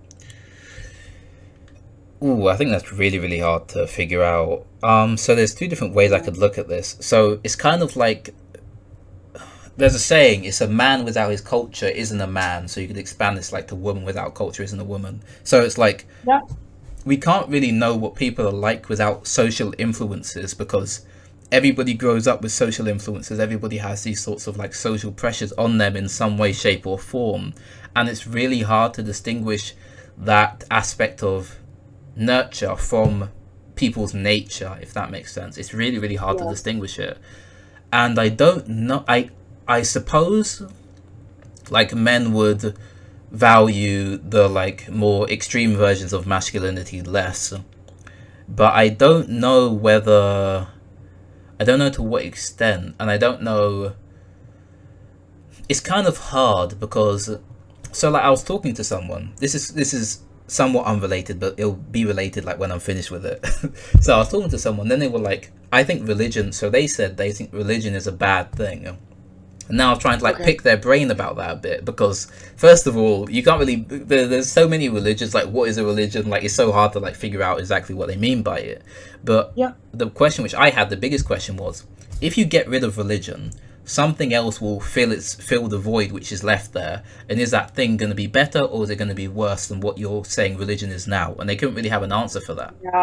And then I feel like it's the same for like socialization. Let's say we remove all the machismo, hyper masculine aspects of like enforced masculinity, but what are we going to replace? What else is going to be there? Because if we think that it's just going to be like, we're just going to get rid of it like it's a tumor, and then like nothing's going to be there in its place, I don't think that's true. I feel like something else will be there, and it's really hard to know what this will be, and to know if this will be better or if it will be worse, and to know what extent it's even going to have an influence, to what extent the nurture can overpower the nature. I feel like it's so difficult to figure that out. But I think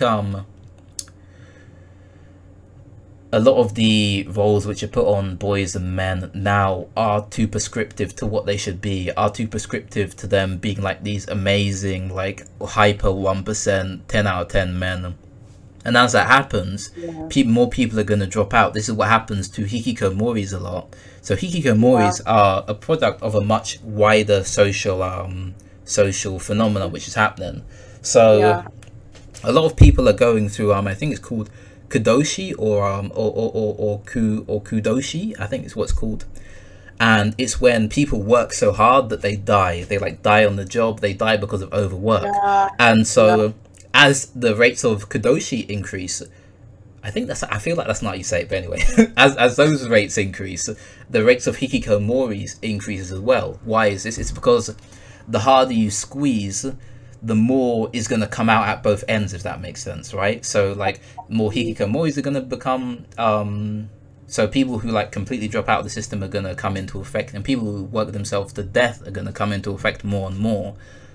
And I feel like relieving that pressure a bit will help the situation, but then again, what's going to be there when we relieve the pressure? Is something else going to apply different pressure to another part? Is there going to be something which is going to manifest itself which is worse than what we had before? It's so difficult to like come up with these sorts of ideas and these sorts of solutions to these problems, because they're so ingrained into us as people that we don't really know how we would be without them, if that makes sense. No, it does. It's like if there's no if there's no pressure to work, like what would we do? Exactly. Like, we're all just gonna become neats. Like what would we do? Actually, okay, wait, this is like really great. I just have like a couple other questions here, but because this might be interesting. So I mentioned that I'm a teacher, so a lot of my students are like so it's like some are like 13, some are like in their 30s. I just teach like English language. So like helping people move to Canada. But some of I have like a lot of mothers, and like the other day I was asking like the Korean and the Japanese moms if you know what Hikikomori is, and like apparently that word is also used in Korea, to talk about that. And like it was really interesting seeing that, like, cause like older generations, like parents in the West, like they don't, most of them, unless they just see like what happened with Elliot Rodgers, like they don't know what an incel is really.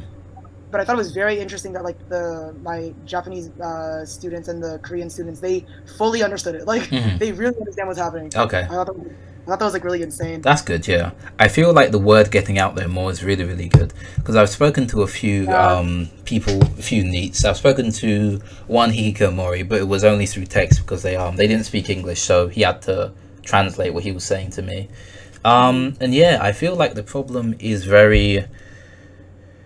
Oh my God. Recording in progress. God damn it. Okay, go ahead. It's good. So, I feel like the problem is like very pervasive everywhere, like there's words for Hikikomoris in Spain, but I forgot the name of it, in France, in Russia.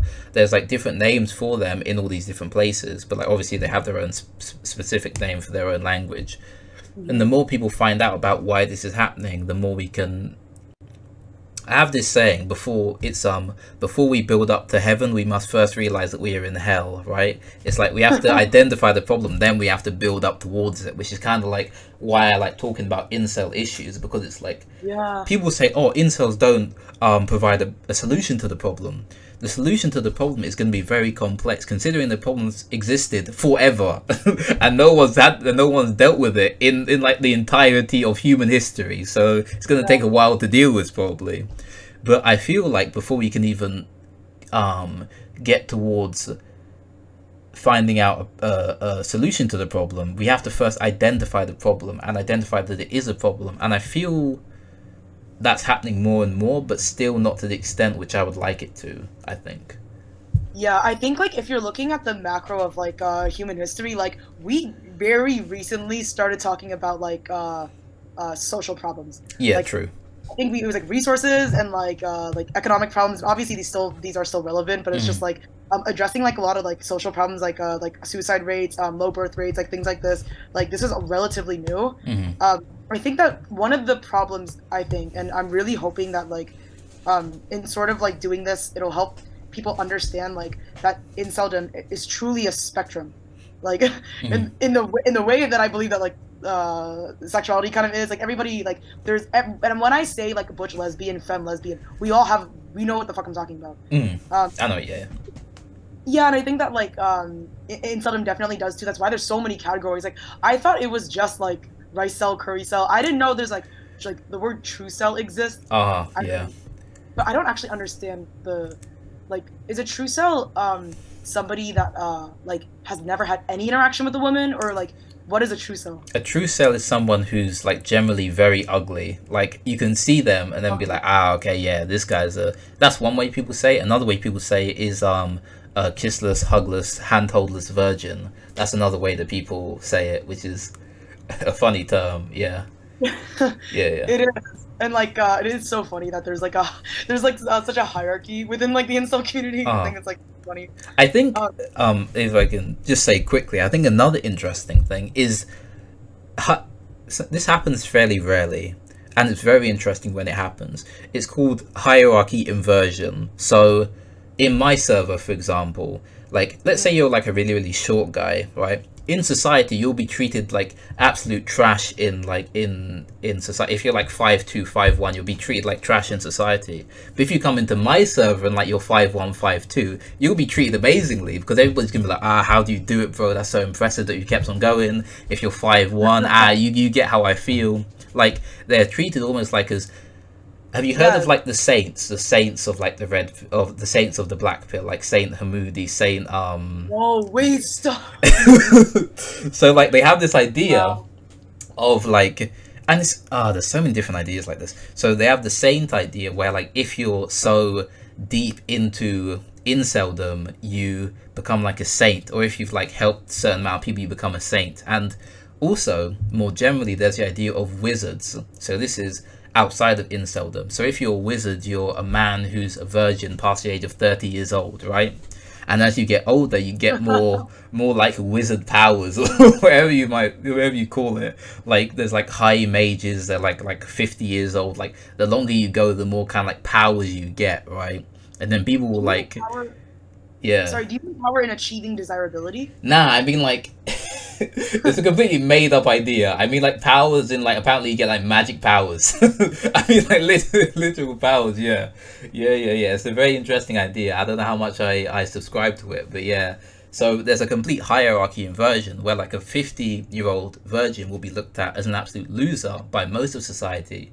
In incel circles, I guess you could say, they're looked at as like a like, oh my goodness, how did you do it? That's so impressive, sort of status, you know?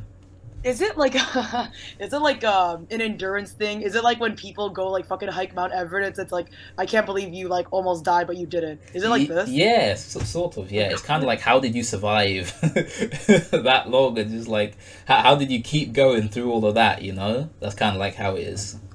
Oh my God, Mm. that's.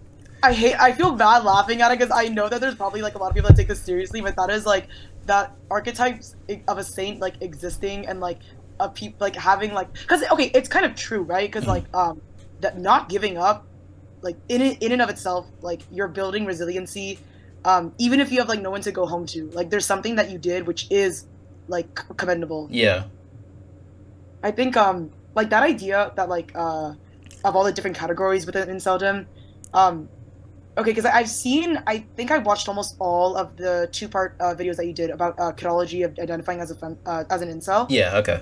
Um, yeah, I'm wondering like so if it is a spectrum, like, is it not understandable why like girls would identify with like falling somewhere on that spectrum or like find themselves relating to the black pill like in general, or like do you think that like this is like a space for sort of like this is a space for like for men to see each other and like validate each other, and like it's not really appropriate for like a woman to come and like co-opt, like what do you think about like what are your like I don't know how much of a spectrum it is. I don't know if oh yeah, I don't know about that 100%. I think celibacy could be a spectrum, but involuntary celibacy might not be a spectrum. I feel like with Kidology's case, it's really hard to put definitions on inceldom, hardline definitions. Technically, no one's an incel, right? Because everybody has the availability to go somewhere and then to like buy sex from someone or to like buy a relationship from someone. So in that way, no one's really an incel. Everybody's voluntarily celibate, right? But that's not really how anybody uses the term. So when we get into definitions, when we try and like exclude people out of the term incel, it becomes very difficult to do, which is why I like tried to put as much detail in my video as I did onto like why I think she isn't an incel. But I think in Kidology's case, I feel like there's conflicting ideas. So like in part she does want to have a sexual relationship, but in part she also doesn't want to, like the trauma example I gave, or like the gay man who wants to be straight, like that example, right? Like a gay man who wants to be straight isn't a straight man in the same way that somebody who desires a sexual relationship isn't an incel, if that makes sense. I feel like she's one step removed from desiring a relationship. There's a block which is happening where she doesn't really desire a relationship, because if she desired a relationship, she would be able to get a relationship, because she can get matches on Tinder and stuff like this, right? And she would be able to sift through enough men, and eventually a man who would meet her standards would come along, and even if the relationship didn't last for very long, she would be able to get something out of it, right? But I feel like that just isn't the same for men, and I feel it's weird to call someone an incel when they can have an abundance of romantic partners. That feels like a weird definition to me. But I feel like calling them celibate is fine, or like yeah, I feel like that's okay. I think if like when you say like that block, like do you think that that is like Kidology's like fault? Nah, not at all. It's just trauma. It's trauma, you know. It's not her fault. She's been like through a lot of unfortunate stuff in her life, and then that's kind of like built up that block. Like I feel none of it's her fault. It's just a result of trauma. It's an unfortunate product of what happened to her throughout her life. Yeah, like it's difficult because like it's hard because the idea of that she's able to have at any time a romantic relationship if she wants to, I don't, because of that trauma or like those having like really negative experiences with men as like she claims to have had, like I think that it can't be true if she's so affected by these bad experiences that she has the ability to change that, or like not that the ability, but like if all those experiences and everything she's saying is like real, then like I don't think that she actually is able to get a relationship at this point in her life. Yeah, I would agree with that. I feel like, let's say like there's somebody who's lactose intolerant, right? Like they really want to like have cereal, like they see people like eating cereal, they're like, man, I wish I could have some cereal, and they want like cereal with milk. They don't want like, I don't know, like almond milk or whatever. They want like proper like cow's milk, right? we could say that that person desires to have cereal in this example. However, there's a block which they can't change, which is stopping them from having the cereal, but that block is something internal to themselves rather than something which is externally perceived onto. It's not the milk stopping itself. This is where the example gets weird, I guess. It's not the milk stopping itself from like being eaten by the person, if that makes sense. I don't know. Yes, it's a weird example. I don't know if it makes sense 100%, but yeah. No, it does make sense. It's like yeah, exactly. It's like just because you have like almond milk and not real cow's milk, it doesn't mean that like having almond milk with your cereal is like it's not cereal. It's still cereal, but it's just not the cereal that you want. Yeah, sort of. Yeah, I don't know how to explain this any better. I feel like just the term incel is weird. I feel like she's just somebody who is stunted romantically because of trauma. I feel like just saying it like that is sufficient enough. I don't know. I don't think the incel terminology is really necessary, because with inceldom, it's generally a fairly hard problem to fix, and it's very hard to like put prescriptions onto it on how to fix inceldom. But if you've had trauma and it makes you romantically stunted, that's a easier problem to fix, because it really diagnoses the problem, and that means you can go to trauma for it. That means you can take steps to deal with it, and then you can fix it. But with inceldom, like being perceived as ugly by people around you and having all the negative consequences of which that brings about, means you're going to have to go through therapy, as well as having like some sort of cosmetic surgery or like hard or soft Lookmaxxing in order to like look desirable and to feel that you look desirable, if that makes sense. Whereas Kidology has trauma, which is obviously very, very negative, which is very negatively impacting her, but it can be dealt with in a significantly different way. And she doesn't feel the problem of desirability either, which is what I feel like is very like endemic to a lot of incels' problems. I feel like Kidology knows that she is desired by men. Maybe she doesn't. Is it not the men she wants though? Like, would it be like back to like the very beginning of the conversation? Like, do you think it's a issue of because because this is the part that like I relate to her about, of like she probably, like I agree, like to be honest, like she probably gets like lots of DMs every day. I'm sure, because like she's quite clouded, or not as much as like other people, but she's kind of yeah. Yeah, like it's a situation. This might guess is that like she's getting all this like attention and like validation from like men and women, but like it's not the people that she wants to get it from. And like I think a lot of this is something that I think that men don't see of women a lot. Like we kind of like make fun of it, and like there's lots of, it's a big trope, like the girl that's like really sad after a breakup, but like the fucking like the crying and just like the pain and just like the trauma, and that's why we have like this, like we're inundated with all this like language in our culture that's like men are disposable, like fuck men are trash, and like all of this messaging is something that it's also like inceldom, where like a lot of the people don't see what happened in someone's life to make them identify with this label. I think it's the same when it comes to like why Kidology and why women like Kidology say things like I'm an incel and like I'm not feeling desired, even though like objectively that's not true, but it is true in the sense that they're not getting the desirability that they want, versus like incels are not getting desired, like period. Yeah. Yeah. I think it's really hard to sort of compare those two, because women on average won't feel the sort of lack of desirability that men feel, but men on average won't feel the lack of desirability that women feel. So it's very hard for us to like come to terms with how each other feels, because we've never felt each other's emotions before. And then it's hard for us to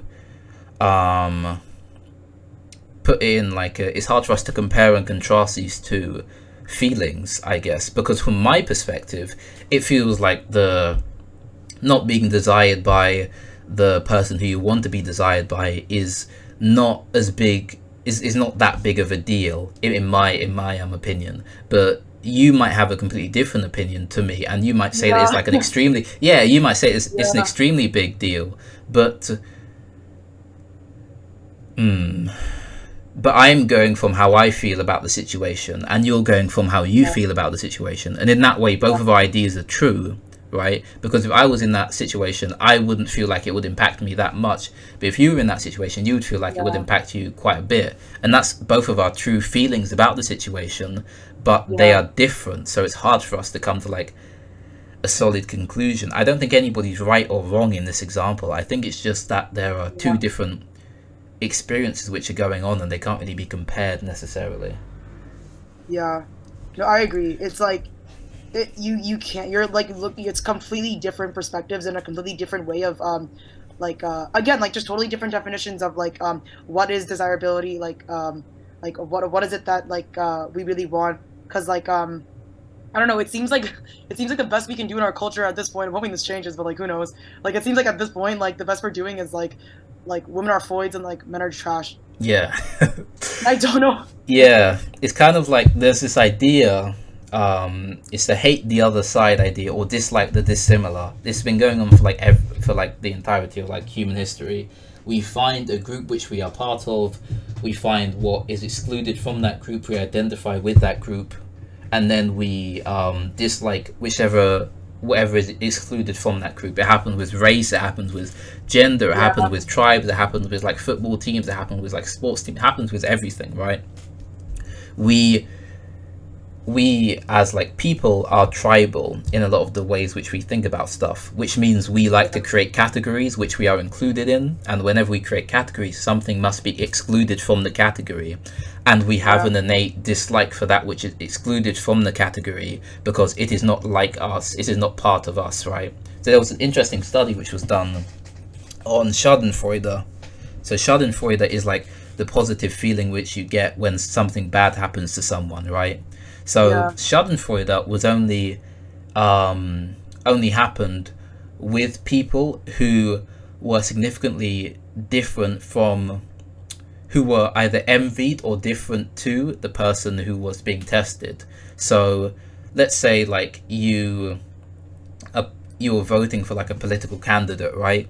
You wouldn't feel schadenfreude if something bad happened to them, but you'd feel schadenfreude if something negative happened to the other person, the political opponent, right?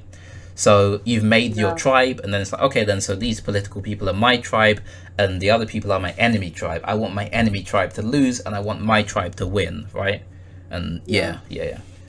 And it's so funny because there's all these like contradictions in how this envy and how this like hatred, which is really is expressed, because this difference, like you know, like the fucking memes that people made like after the, like, you know what happened, like the Kyle Rittenhouse situation? Yeah, I think, yeah.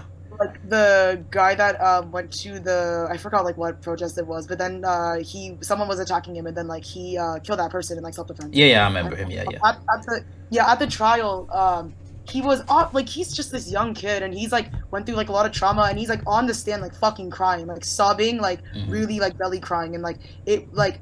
And I don't know this person, and like he's clearly like, the conservatives have like gotten a hold of him and are grifting as like the fucking liberals do to fucking Greta Thunberg, and everybody's just fucking puppeting, like, oh my god, like just using these children for fucking money.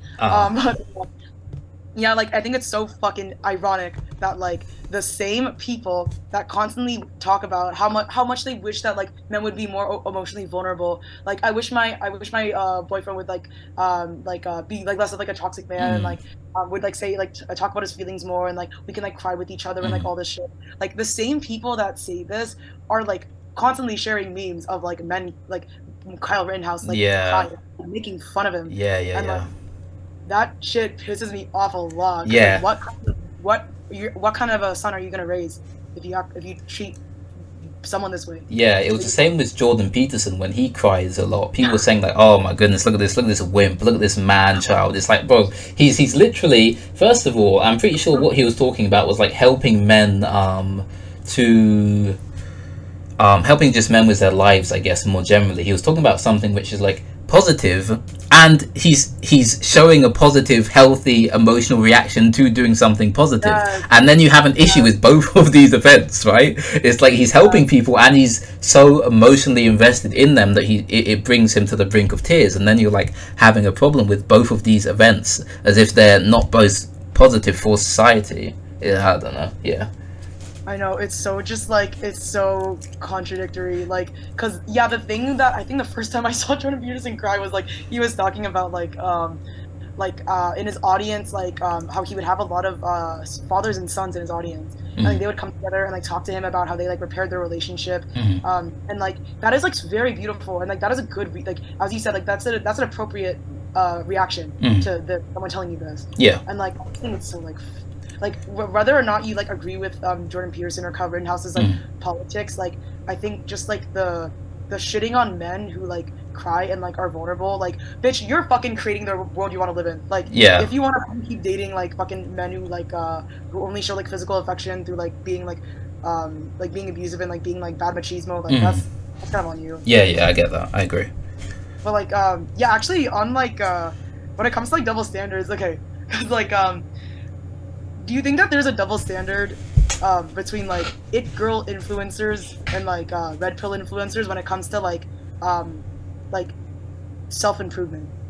Like, do you know what I mean? Like when it comes to like, for example, like Hamza, like people shit, which like appropriately because like he's so funny, but like or other people like I'm trying to think, like I guess Jordan Peterson is like red pill adjacent, so like he probably would be somebody like this, or like anyone that like talks about like self-improvement in the red pill space often gets labeled incorrectly an incel and often gets like you know, like shat on.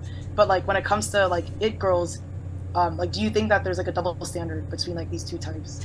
Yeah, I feel like when a lot of people call people incels, when they use it as like a pure insult where they don't even care if like they're an incel or not, they just mean it as like this person bad, this man bad.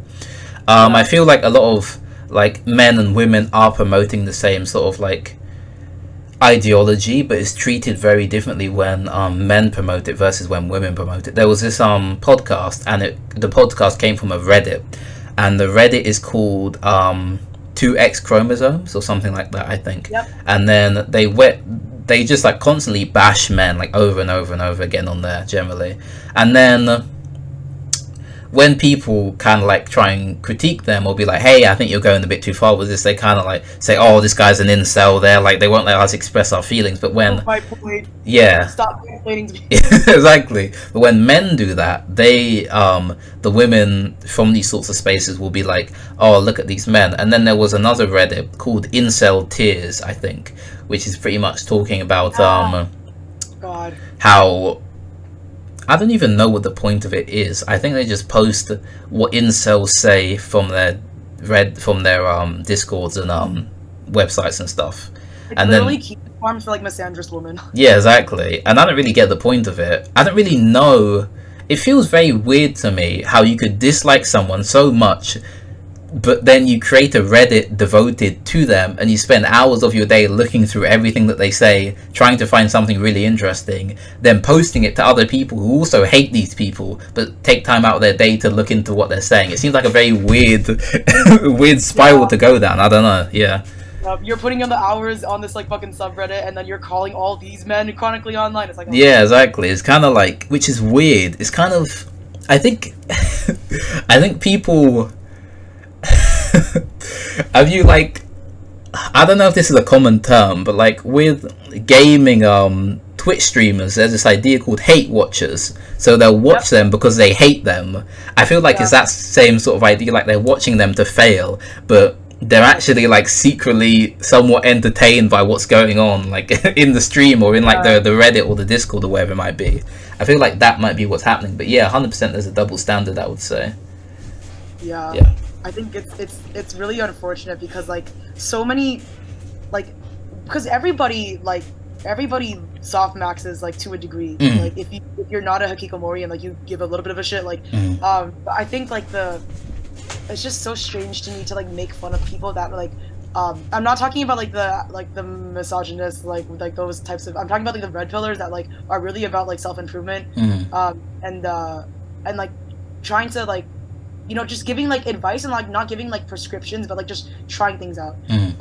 I think like it's like really unfortunate the way that like we've done a really good job, I think, and for the most part in the West, of like empowering women and like inviting women into like the public sphere, but like I think that like I understand why sort of men feel left behind, because like if you're somebody that watches like a lot of like red pill self-improvement content, you're told that you're like backwards when you're actually just trying to like progress in society. Yeah, it can be really weird to find out what progression is, if that makes sense. It's really hard to find out what forward progress is, because one person will tell you it's one thing, another person will tell you it's another thing, and then it's like, okay, then so I want to improve myself. Oh, there's this Kanye West song, right? Kanye West and Kid Cudi on Kids See Ghost. I think it's called Reborn, right?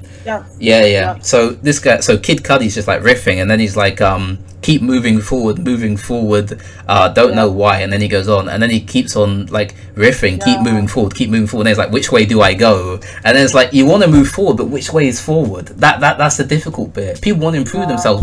Where is forward? Like, which way do I go? And this is I love that song, but this is kind of like it relates back to the point. Yeah.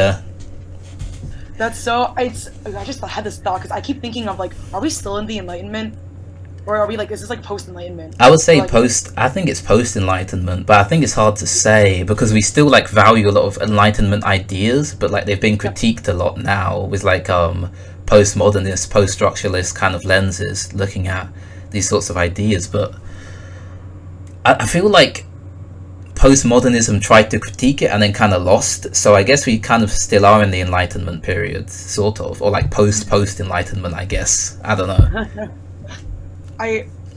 On that, like thinking about double standards, I don't know if you saw this clip of Erudite talking about so she has a story where she talks about fighting with like previous fights she used to have with her husband, and and she said that this is something like a lot of women do but are not aware of, and I agree because I've done this as well. Like I think that so like what happened in her situation was when she did something wrong in like the relationship, and it was her fault, like her responsibility of like why he was hurt. Whenever like he would try to bring that up and say like, hey, you did something, like you hurt me, it would turn into like, don't tell me that like I hurt you, like now you're hurting me, now like the focus is not on me, like I don't want to talk about your feelings unless you like validate mine first. And, I think that's something that like I didn't realize I did that until she said it. And that was like such a moment where I was like, wow, like yeah, like I think that when it comes to the progression of like women on the macro, like of the stereotype of women being like very demure, which is like due to like a lot of things, and like due to like women not being like allowed to vote and like not being able to like work before, and like I think we've in the West, I think, have like pretty much corrected this, like yeah, I would say so. But like I think that when it comes to more interpersonal dynamics, like there's a lot of like going like one step forward and like 5 back, and like yeah, I don't know, like I don't know if a lot of men like it's really hard. I think it's like really hard being a like honestly being somebody who is like really assertive, and like when you're a woman that's like really assertive in a relationship, I think it can be very difficult for like a lot of young men to deal with. And I don't think we've raised, like I don't think we have good education about this. Yeah, I agree, but I feel like if I was to use like my, but I think I'm fine with it. I think I'm okay with it. Like dominant, like more aggressive women. I feel like I don't know if I'm used to it, but I'm okay with it, I guess. But I guess most I don't know, it's hard to say, because a lot of standards kind of go in favor of women. Like when we're sort of like expanding a category, normally we expand it in favor of women. Like when we look at like trousers versus skirts, so women used to only wear like skirts and dresses, but then later on when trousers came around and we tried to expand that category, it included like women can now wear trousers as well as skirts, but men never got the opportunity to wear skirts unless they wanted to be seen as like effeminate, right? I feel like although masculine I don't know, masculine or more like dominant women, I guess you would say, is like more looked at, I guess you could say looked down upon, like generally in society, or like seen as being more difficult and hard to deal with. I think it would still be less looked down upon than like super effeminate men, super submissive men. I feel like super submissive men are still very much looked down upon, or maybe they're looked down upon. Yeah, it could be more equal than I think it is. I haven't really looked too much into this sort of topic, but that's kind of just like my base feelings about it. I think it depends where you are in the world and what cultural that's true situation that you're in. But like I think in my because I'm come from like pretty big city in Canada, and like I think that generally I think it's on the aggregate more socially acceptable for women to display dominance and aggression than men now. I think so. Okay, I think, that's like, people interesting. are less likely. Yeah, like I think people are less likely, and like I dated someone and this happened to him. Like and I can't get into like the exact specifics of the situation. Okay. I've seen this with men that date like when they have like public fights, and if there's like physical, like if the woman like physically assaults the man, people don't step in. And I don't know, every time like I've seen like a man being aggressive towards a woman, I'm always like, okay, making the equation, like the, you know, deciding of whether or not it's like appropriate to like check in or like go for help, like call for help or something. Yeah, I see that a lot. I saw a video. There was this guy and he was recording, just randomly recording. I don't remember what he was recording. I think it was like a tall building he was taking like a picture of. And then there was a homeless woman, and the woman was like, "Hey, you're recording me, you're taking a picture of me." And then he was like, "Nah, I'm not." I saw your video on that. Oh yeah, you saw the video. Like Okay. the guy, and then towards the end he got racist, and you were like, yeah, that was weird. That was weird. I was like, oh, why is he racist now? That was on the guy's side. Then he became racist randomly. I felt the same way. Yeah. It was, oh my god. Yeah. But okay, good. You see the video. But yeah, it's weird how the people were asking him, "Oh, why did she kick the phone out of your hand? What were you doing to cause her to kick the phone out?" That seems really, really weird to me, because if a man was to assault a woman, I feel like there wouldn't be no question. like, yeah, exactly. It's not like, "Oh, what did you do to make him hit you?" It's like, no one's gonna ask that question, right? It's just kind of like, you hit her, you've done something bad, now we're gonna intervene, which is why I think it should be for everyone, regardless of like gender or sex or whatever it might be. Yeah. But again, until the world wants to let go of like faulting men like in every single situation without like saying like, hey, like who is actually like responsible for like the outcome of the situation, we're just gonna keep fucking obfuscating and like just spewing bullshit. Yeah, exactly. Yeah. Just spiraling, spinning. That's pretty much what's gonna happen. Yeah. I had so like the last part of this article that like, fuck, I don't know if I'm gonna be able to include it, but I really want to. I'm gonna read this whole paragraph out to you actually, because I think it's funny. Okay. So like so Sneako has said a couple times now, if you scroll on TikTok and don't use it to gain the algorithm and make money, you're a bot. I'm sure you've seen the videos where like Abba from Abba and Preach, like well both of them actually at this point have criticized Sneako for like for that idea, but also for like that messaging of like, oh, you're a bot, of setting like unrealistic expectations for his audience, and like this pressure to like escape the matrix. I just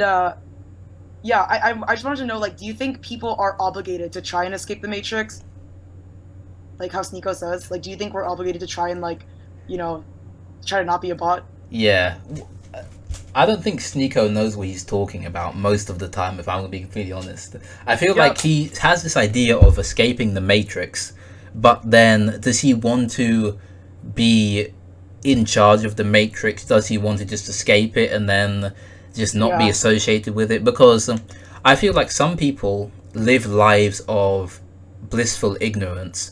There's this idea in the book which was written ages ago, like 600 years ago, called In Praise of Folly, and the book is all about praising stupid people effectively, or people who are like actively stupid. It's like, hey, look at this, like, I think the example was like a tax collector. Look at how stressed this tax collector is. Look at how bad his life is. He says it's good, he has all these riches, but look how upset he is because he's so overworked, he hasn't got time to spend with his family or his kids or whatever it might be.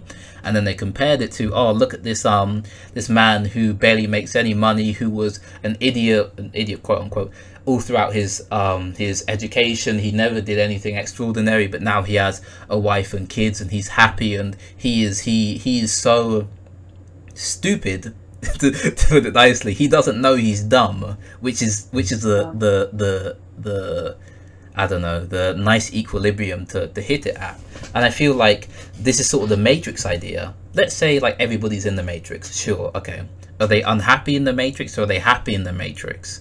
Because I feel like a lot of people are really content with being in the Matrix. Some people aren't content with it, but I feel like those people, they can see they're not content with it, and then they can make strives in order to leave the Matrix, quote unquote.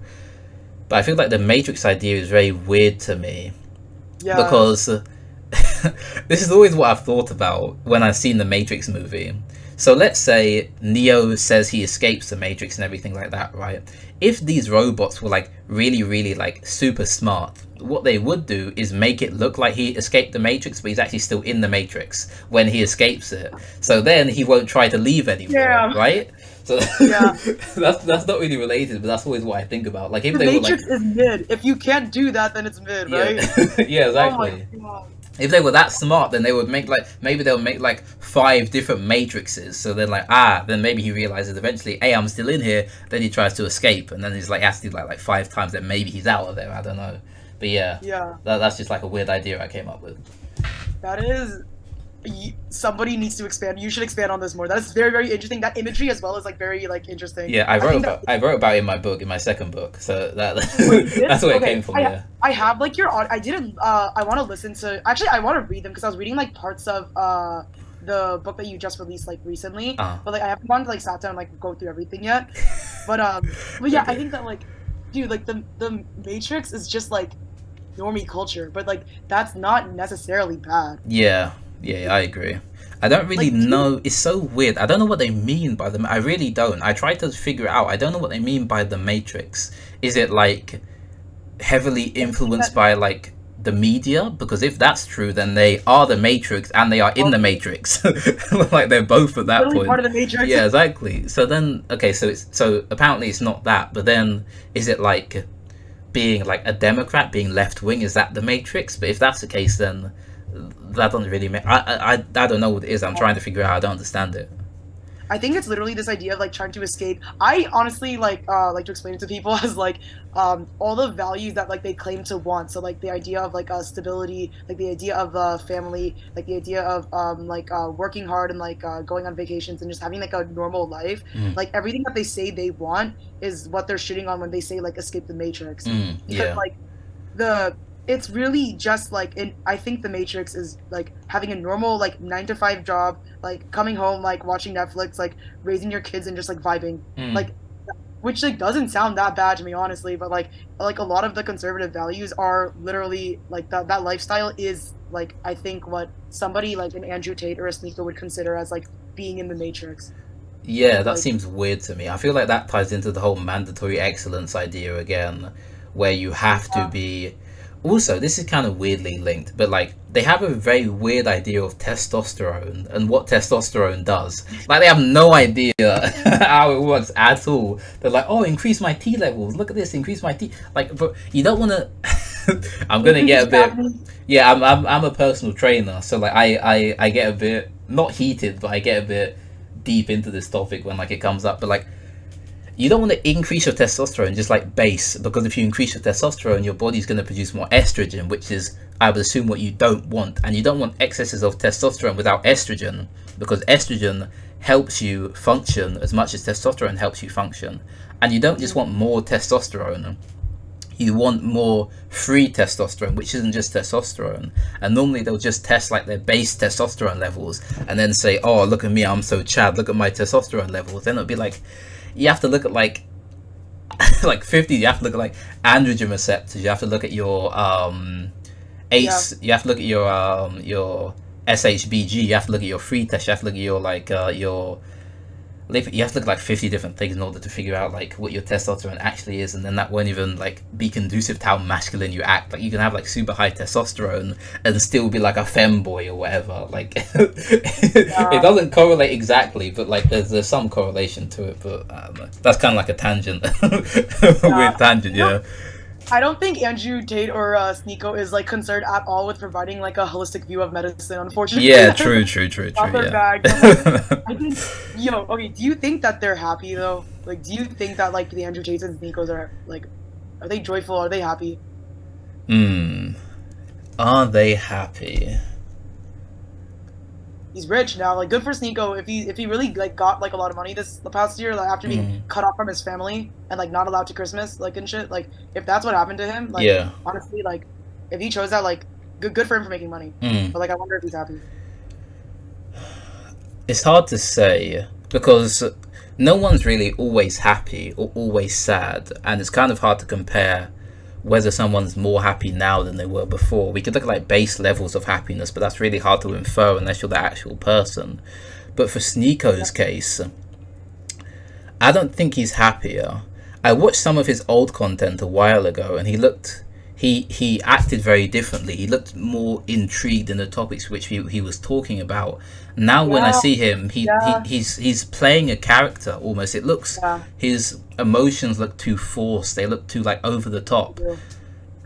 Yeah, that's how I feel. Andrew Tate might be a bit different because he doesn't seem as forced of a character. That kind of just seems like he's kind of like memeing it a bit. He's kind of like having a bit of fun with it. I feel like Sneako, I don't know, he's stuck in a weird place because there's this saying in Macbeth, right? And it's like, I've waded too far in blood, where if I was to keep going towards the end, it would be as tiresome as to turn back and walk back to the shore, right? So it's like he's gone too far now, he can't turn back. It's better for him just to continue on going, right? Because there's no turning back at this point.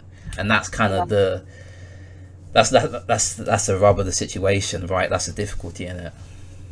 It's also hard because like those are the people that are like they're accepting him. He has a lot of incentives to keep playing this trope. He has a lot. And if a lot of people, like all the people that like, you know, who say like I miss the old Sneako, even though like I low-key do, but like but also it's like I think he's going on like a journey, and I think I don't think this is like the end of his journey. But like it's Sneako is such an interesting case. Yeah, he's an odd one, yeah. My last question about all this stuff is, I don't know how like related it is to like the black pill necessarily, but like because obviously there's a lot of diverse people in the manosphere as a whole. Have you seen like his have you seen his halal arc that he's been on? Like, have you seen that he's like you know, in Dubai? Like, wait, Andrew Tate or Sneako? Sneako, like trying to sort of like LARP as like a Muslim. Like, have you been? I haven't been keeping up with that too much. I don't know what's the Muslim arc? What's he doing now? Like, I haven't looked into it too much either, but like my understanding is that because again, like those are the people that are accepting him, because so he like he went on like vacation like to Dubai and stuff with like I don't know like who exactly, but like other people like within the red pill. I know he went with Myron from Fashion Fit. Yeah. And like both of them were dressed up in like I forgot what it's called, but it's like the sheikh, like in the religious like garb of like Muslim of like Islam, and then and he's just like but it's so funny because it's obviously a character. But like I just like, because there is this growing religiosity in the red pill. I don't know if so much in the black pill, but like why do you I don't know if it's something you noticed, but like is it like, what do you think explains this? Because I'm so, I don't know what's happening. Yeah, I feel like there's been a lot of like nostalgism is what I like to call it, like a big desire for how things were back then. There's this idea that things were better previously than how they are now because we haven't experienced things previously. So people try and like go back to religious values, they try and go back to all of this sort of stuff in order to find some sort of meaning in their life. Oh, I could get really deep with this actually. I could like, yeah, because there was a study done and it found that less religious countries had significantly higher suicide rates than the more religious countries, and this is mainly because the aspect of the divine previously meant that if you did something really impressive, it was a work of God. It was God working through you. It was God's grace which gave this to you. Whereas if something really bad happened to you, it wasn't your fault that it happened. It was misfortune. It was like Satan or Shaitan or whatever people believe in, whatever the example is. So because of these two different ideas, it's less your fault when something bad happens to you, which means less people were suicidal because it wasn't their fault that their life was bad. It was faults of divine intervention and stuff like that, right? So that sort of idea kind of kept a lot of people going. But when it comes to these people going back to these traditional values and people becoming more traditional as a whole, I think it's the idea that I don't know how to say this. Hold on, wait, can I pull up a quote real quick? Yes. It's gonna take me it's gonna take me like a minute to find it. Ask like how is your energy level doing? Because like I was gonna end on like the religious thing, but like I also kind of want to talk about like porn and weed. I don't know. Are you down or like you gotta go? Like yeah, no, I'm cool. I'm down to keep talking. Yeah, that's fine. Okay, fuck yes. Okay, we have 42 minutes. Okay, let's go. Okay. Yeah, so the quote is from yeah. Yeah, go ahead. So the quote's from Nietzsche, right? So he wrote in his book The Gay Science, which isn't about what you think it will be about. So he wrote, a scientific interpretation of the world as you understand it might therefore still be one of the most stupid of all possible interpretations of the world, meaning that it will be one of the poorest in meaning. This thought is intended for the ears and conscious mechanisms. Yeah, and then he just goes on a bit more about that. I think that's really, really true. I feel like scientific interpretation of the world answers one question which people didn't really pose as a question. People didn't want the answer to, like, they want to know what to do. They want meaning in their lives, and science kind of gave the answer of how stuff works, but it doesn't give the answer of how we should do stuff in the world. However, religion gives like a solid, meaningful answer of that, and I feel like what Nietzsche said there is like really good. He goes, there's another good bit. Hold on a sec. Here we go. This is the next bit. Assuming that one estimated the value of a piece of music according to how much it could be counted, calculated, and expressed in formulas, how absurd would it be?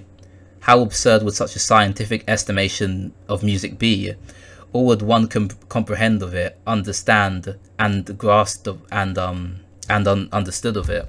Nothing really, nothing of what music truly is, right? And I agree with that. It's like you can't like music is all of these different notes and symbols and signs, and then like that's not what music is. You can't understand it in that way. In the same way you can't understand life and meaning in that way. It can't be systematized. It can't be sort of like broken down like that, I would say. Yes, same thing exactly. Like love and justice, like we try as humans like to do like the 5 love languages test and like are you like agreeable or disagreeable, and like we try to like come up with these like Sharia law or like these other like justice systems, like justice systems. We really try. But like that like the fulfillment, like when you word it that way of like science doesn't give us the answer to the question. Like because the question seems to be like it's like we don't want like people that are trans, like they don't want like the estrogen because of like what the estrogen is. It's because of like the effect and like what it will do and like all this other shit. Yeah, exactly. Yeah, it's a means to an end, and we focus too much on the means. We see the means as the end in and of itself, and because of that, it sort of devalues the whole system in some way. Because the more we let's say like you're looking up into like the night sky or whatever it might be, you can see like as like being like a very awe-inspiring like event, like looking at all the stars and whatever. But the more you systematize it, the less awesome it becomes, the more meaningless everything becomes. Like, oh well, a star is this far away, it's made up of this, and like there's loads of stars actually, and what you're looking at really isn't that unique. There's loads of it everywhere, right? There was this meme, there was this meme joke. It was about Stephen Hawking. Apparently he cheated on his wife, right? Which is insane. So what he did, then somebody tried to justify it as saying like, oh well, this guy is looking at all these stars and galaxies and universes and all this sort of like possibility and endless sort of ideas, that he in his own heart devalued himself, almost devalued the importance of love, of attraction, of stuff like that. And then because of that, he sort of thinking, oh well, if I'm just here, then I'm just going to do what I want, effectively. Yes. Oh my God, Brittany Simons talked about this of like I'm not one of the people that like really like hates Elon Musk. I don't really feel like positively or negatively about him, but like I think it's like the idea that like he yeah, like what he was able to make and like what he was able to provide for his society, like he, which is like, I don't know, like maybe it's like his kids are gonna actually be fine and like this is like a projection, but like I don't, like, you cannot work this much and like not be present. Like that is like one of the things we know for sure, that like kids that are growing up, like if they don't have like daily interactions with their parents, like Thomas Sowell talks about that, like if you speak like less than like 700 words like to your kids, it's gonna like have negative consequences like later on. Like there's a threshold of like the words you should say to like your children, so like, you know, like they don't have like problems like developing. And like yeah, like this idea, like there's no way that he's like a present father, even though was able to do like a lot of shit in his life. Yeah. It's also like, I don't know, maybe like he doesn't like value that. It's hard to say because there's a weird, I watched a video about why rich people have so many children, and people say it's an idea of domination and like succession, where it's like they see like they're already dominating in one field, so they want to dominate in all different fields, right? So they have a lot of kids so that they're kind of like, oh, look at me, I'm dominating in like the reproduction field, I'm such a successful like man, or whatever it might be, right? It might be that idea. It's hard to say. It's hard to like tie it down to one single idea. But yeah, I'm reading this book and like he summarizes a lot of the things that like Dawkins has said, and like one of the things I forgot the exact terms for it, but it's like, yeah, like two of the main reasons why like humans like procreate, and like that one exactly is like we value reproduction. So like that's one. Another I forgot the wording, but it's like we just want to replicate our genes to, like towards the other towards like our kids. Yeah, like I think a lot of people like they don't, it's the same relationships, like why are you having like these children? Is it because like you really like the qualities of like the person that you're having the kid with, and like you want to like recreate that? Do you are you doing it so they look attractive or like look a certain way, or like is it like purely to just like have as many kids as possible and like leave this mark on the world, and like this is like your legacy? Yeah, it's very interesting. This is like really going off topic, but like the idea of having children is interesting, how selfish a lot of people are. Like they'll talk about why they want children, then they'll say all the different benefits it will have on them, like, oh, I want somebody to look after me when I'm old. Yeah, exactly. And they'll be like having kids is a very selfish action, but it's never seen that way, which I kind of know why. It's because like we have a lot of like mystique and a lot of like I don't know how to say it. We have a lot of ideas around like the birth of children, which is very like mystical, magical event, so we don't really like look into it that much. But a lot of the intentions behind creating children is fairly egotistical. Self-motivated. Yeah, exactly. Which is interesting. Yeah, because like because I work with a lot of parents, and like it's interesting seeing like but I also think on the one hand as well, like I think people are like, in some cases it's like, like CPS should have been called, and like there's a lot, like there's objectively bad parenting for sure, and like there's laws surrounding this, but like I think it is a little bit like, and I think a lot of it's because of like fucking TikTok parents and all this shit, but like there is like a lot of criticism amongst parents, like women freak out. They do this a lot when like women are like just having babies for the first time, and like they don't know what the fuck, like should I like feed formula, should I not, like is this bad, like should I give them like eggs, like what, like all this, there's all this stress and there's all this pressure, and like it's really hard to know. Oh my life, I've looked into so many weird topics, like I know like a tiny amount of stuff from like various like different awkward like topics, because I was looking into like how to like raise children and like the best ways to do it, weirdly enough, and like there was loads of different books on it, and then it was like, okay then, so which book's right, which book is wrong? And then a lot of these books are actually coming forward with ideas which are mainly just conjecture. They're mainly like not not verified ideas. Whereas in reality, there are a lot of ways that you can make a child worse, but it's fairly hard to make a child better than their like genetic limit, I guess you could say, right? So like the best way, and it sounds really bad, to like make a good child is to pick the right partner. Like that's the biggest thing beyond choosing a partner, and like doing the base things like talking to your child every now and again, like feeding them relatively well. There's not really like too much you can do. You can't like make a super child pretty much by like doing all these different things, right?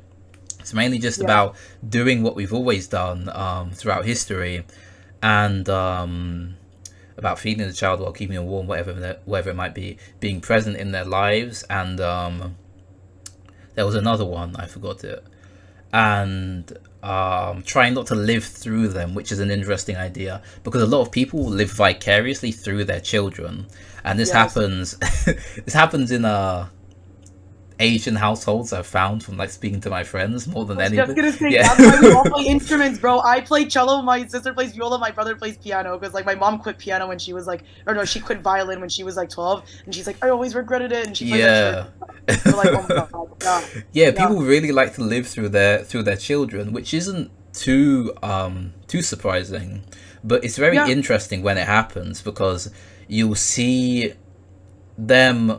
We live through a lot of stuff. We live through like football teams or like sports teams, which is why when like a team scores, we'll say, oh, we scored a goal, we did this, even though they're not part of the team. I'm not part of the team. Why am I saying we scored? I didn't score the goal. Like they don't know me, I don't know them, but because I've associated with them and I'm living vicariously through them at this point, I'm saying, okay then, so you and me, we're the same, and when you succeed, I succeed. And people do that almost always with their kids, but to varying degrees. Oh my God, that like projection. I think like there's also I think we do this in a lot of relationships. Like I think we do it with like work colleagues. I think we do it with like friends too. Like that idea of like you know, like that like really like what is it called? Like that like saying of like you are like the total of like the 5 people you like hang out with. Like that, like but oh God, we do that. But it also like I think there is something, and this is the part of like the red pill that I really fuck with, like that and Gerby says this, it's like the hard, well, it's obviously a famous quote, like hard work is a reward in itself, and like the kind of person that you're becoming, like when you're parenting, or like when you're trying to like achieve desirability or like money match or like whatever, like the person that you become, like that is like way more valuable, I think, like objectively valuable than like the outcome. But, like I think that's interesting. I agree to some extent with that, but I feel like the outcome has kind of been devalued a lot. So there's this philosopher called Wes Cecil, I believe his name is, something like that, and he goes on to talk about how a lot in society we go for delayed gratification, which means that we try and delay the ideas of we do a lot of like delayed gratification activities, like we work a lot, we study a lot, we do all this sort of stuff, but we spend such little time ensuring that the gratification actually comes at the end of it. And if we were to look into the gratification at the end, we will find out that a lot of the times this doesn't actually work, right? Like the good example of this is people when they're about to die, old people when they're about to die. A lot of the times they're not going to say, oh, I wish I worked more, or I wish I studied more in school. They're going to say, oh, they wish they did more, what would be seen as instant gratification activities, right? They wish they would have like asked out X person, they wish they would have done this decision, they wish they would have done X, Y, and Z, right? Most of them are going to be instant gratification decisions, and they're not going to be delayed gratification decisions, because they're at the end and the gratification for it isn't there, so they regret the whole thing. And I feel like this ties into a lot of ideas about the journey versus the destination. I feel like as society we focus a lot on the journey, and the journey is important to focus on, but if we aren't enjoying the journey, then we really have to question the destination. However, if we are if we are enjoying the journey, then the journey in and of itself is sufficient. We don't really need a destination, right? That is such a good point. Yeah. Oh my God. That's how I see it. Yeah. Yeah. Actually, you know what?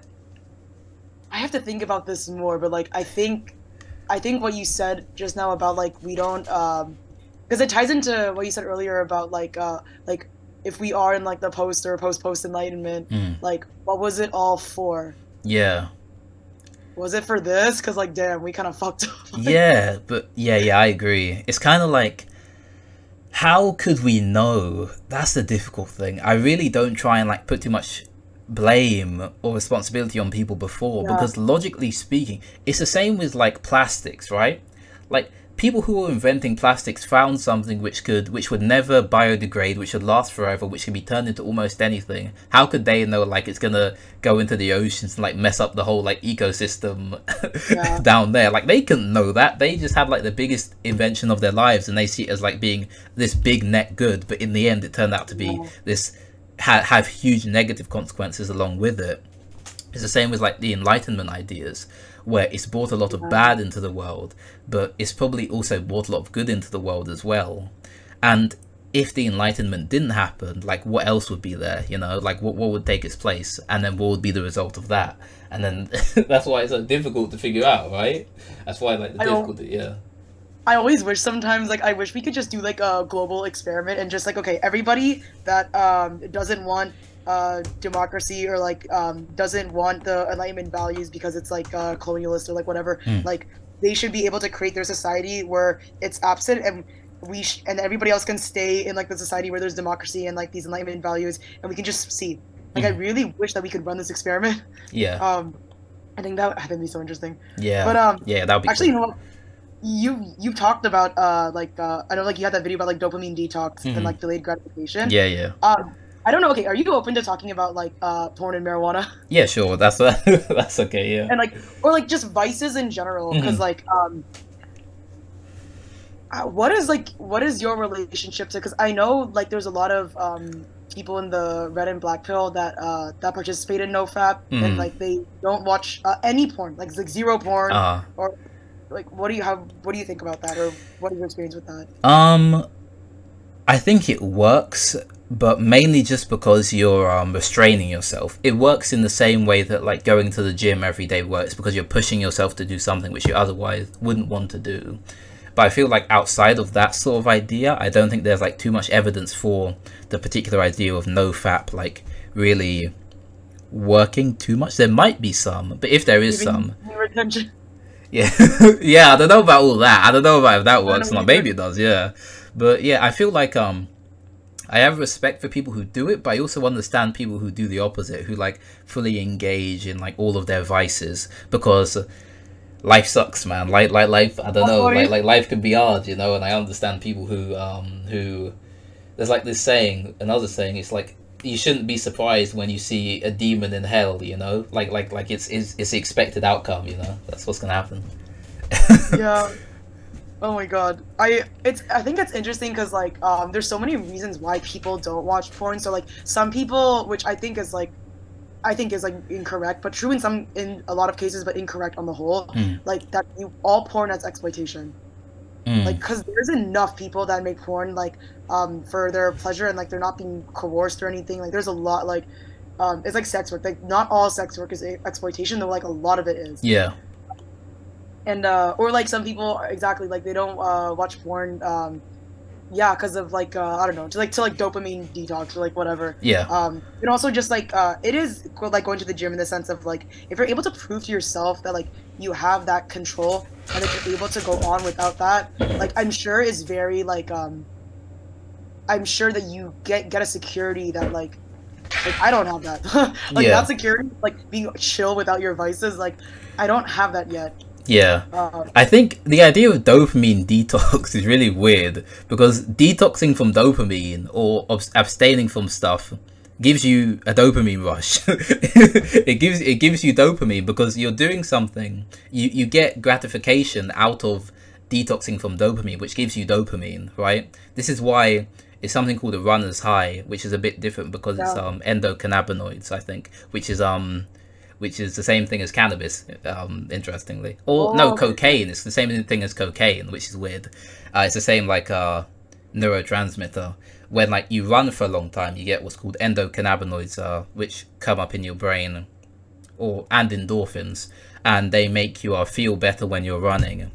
And it's that same sort of idea. When you do something for a long time and you're really enjoying, your body will make you feel better about yourself, right? It's the same as like dopamine detox, which produces a bit of dopamine, but I guess it might be less, it might be more, it's hard to say, because spikes in, there's this weird phenomena which happens where if you have a large spike in dopamine, when the dopamine drops, you'll feel really, really bad. So it's called I think it's called the success paradox or something like that, where if you succeed at something really impressive, you'll feel a bit depressed afterwards when you're done with it, because you've hit a high of dopamine and now you're experiencing the lows of it, right?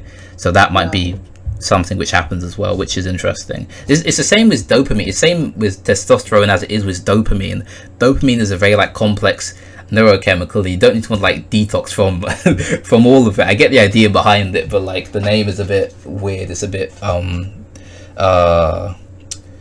misinformed, I guess. Unscientific as well. Yeah kinda. I think just like but it's funny because it's like so many like it's like the fucking like people not understanding what an incel is. It's like we just do this as a culture. We just misuse words and like, definitions. Yeah, exactly. But like that general idea of like the incremental progress, and like if you're able to go to the gym, like because I like recently started going to the gym, and like I like smoke less, I like sleep like way better. Like it's I did not realize like all of the other ways my life would get better. How's the gym? How's it going for you? It's going good. Okay. It's going good. Nice. I really enjoy it. I'm like I'm trying to like I used to be really scared of going to the weight section. Like really everyone's like that. Like all my clients which I train, they all say the same thing. They're all really, really scared of the weight section, which is kind of understandable, but like when you go there a few times, you get used to it, you know. No one's scary. There's not really too many like really scary people at the gym. Like the biggest guys are normally like the nicest people generally, that's what I've found anyway. But I get the fear. I understand it. It's like helped me a lot with like my I'm not like I don't know, I think I'm probably maybe I am like more than average like high in neuroticism, but like going to I don't think I would have been able to like go to the gym as often as I do now, and like have that like I don't give a shit what people. I honestly don't mind when people look at me. Like I don't really like I don't mind it at all. And like I think the reason why I'm able to do that and not be so like fucking filled with anxiety, I think a lot of it was like my job and like being a teacher, and like you're constantly put in front of people and you always have to be on, and like I'm constantly talking like sometimes like 7 hours a day, like sometimes 5 hours a day, and like just doing that, like I think like it really helped me. It's just like that incremental progress of like if I can like speak in front of all these people, I should be able to do that, and that's how I'm able to do this podcast. Like I always thought about doing this, but like I was always like scared, but like I don't know. Do you think it's like, how does it feel like, because you're kind of considered like an authority? I guess, yeah, I don't know. Blackpill and stuff. Like, how does that like? Because okay, I imagine it like, I don't know if this is like true, but you can tell me. But like, I feel like if I was someone like you, I imagine you probably get a lot of like DMs from people saying, I feel very seen and validated by you, but like I kind of wish I wasn't blackpilled. Like I kind of wish that this didn't happen. I didn't see what's happening. Yeah. I understand that. A lot of people do message me stuff like that. It's a blissful ignorance sort of idea as well. Lil Uzi Vert, right? He has a line in his song. I forgot what the song is. You'll get over it, maybe, or something else. It's called something like that. He says, man, I like that girl so much, I wish I never met her, right? That's because it's sort of the same idea, right? It's like, man, this is like, it's true, but man, I wish I never knew about it, right? That's sort of the idea, where like you understand the truth of it, you understand why it enlightened you to some extent, but you wished really you never found out about it, right? That's the idea, I think.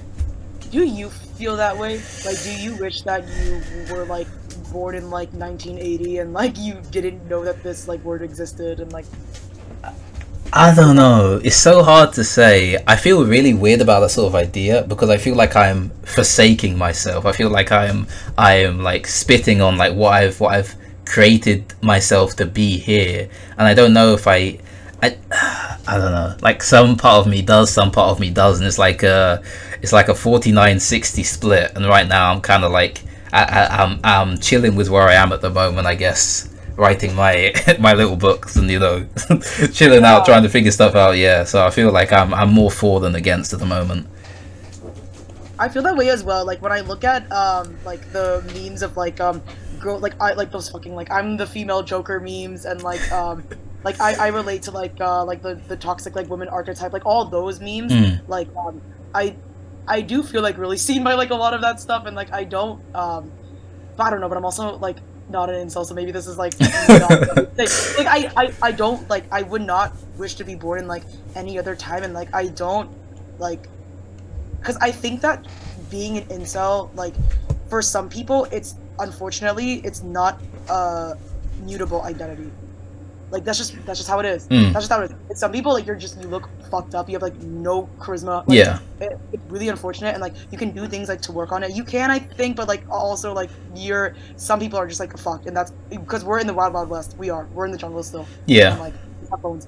Yeah, but, yeah. Like, but yeah, like so it's it's really like I think that, but again, like I don't believe like this shit should be banned or like censored, and like I just wish that like I think if more people understood actually like what this was, I think a lot more people would be openly identifying with it, and like I think that would help a little bit. I think that would help things, because just saying like I'm fucked up and I have all these like problems, and like people telling you that like you're not crazy, like this is actually happening to you, and like it's not your fault. Yeah, I think a lot of people would benefit from being told this. Yeah, I agree. I feel like this is just how, maybe this is how it's always been, maybe this is more like Western culture, but people try to absolve people of their problems. They try and tell people that it's not that bad. And if you like looked into therapy or psychology at all, you know that this is like not what you want to do. You don't want to deny people's experiences. If they think this bad thing has happened to them, and then you try and say it hasn't happened to them, that can often lead them to spiral down even deeper, because not only do they think that bad things happen to them, they have a misconception about the world also, right? And this can lead them to like become more negative and like pessimistic about the world. If someone has something negative which happens to them, you have to acknowledge that negative experience and treat it like it's an issue, even if you don't think it's one, right? And I feel like yeah. It's actually, you know what, because okay, this I actually wasn't gonna ask this question, but if you're opening to answering it, what that was that word? Fucking, oh my god, oh my god, I'm not gonna lie, like I'm like a little bit hungover from last night. This is my voice, bro. Okay, you've done well so far. You've done well so far, so I don't know. Oh my god, I've done, dude. I prepared so much for this, but like fucking okay, so because you are this like what I consider to be like a prominent figure, like this is why I wanted to like talk to you. How do you feel? I've seen in your like on previous live streams that you had, I'll look at the chat often, also because like low-key like people are funny, a lot of people are funny in the audience. It's like Derby's audience. Yeah, I think there's a lot of overlap probably. Yeah. But like some people they call you a fake cell because you're 5'8" and like you're not unattractive. It's like, well, how do you feel? Like, because I've seen a couple like people saying this in your comments. Yeah, it's crazy how it's crazy how calling someone attractive became an insult, right? It's the same like it's the same hierarchy inversion which I spoke of before, but on the opposite way. It's like the attractive people are treated great, but the unattractive people are treated the unattractive people are treated great, but the attractive people are treated badly. So it's like the whole thing's inverted. So it's like people call me a fake cell, which I'm not a fake cell. I switched from inceldom to volceldom. So you could argue like, and when I was like full on incel, I wasn't like making YouTube videos, I was just chilling. So I understand why people say I'm a fake cell, which is like fair enough, but I'm not a fake cell objectively, like by any metric you go by. And you know, I take it as a compliment normally if they call me a fake cell because they're calling me attractive. So I don't know. I'm like, okay, then sure, I'll take that. Yeah, they're trying to top from the bottom, but it's not working. Yeah, exactly. That's not how you do it. That's so funny. Oh my god. That just that hierarchy is just so like fine.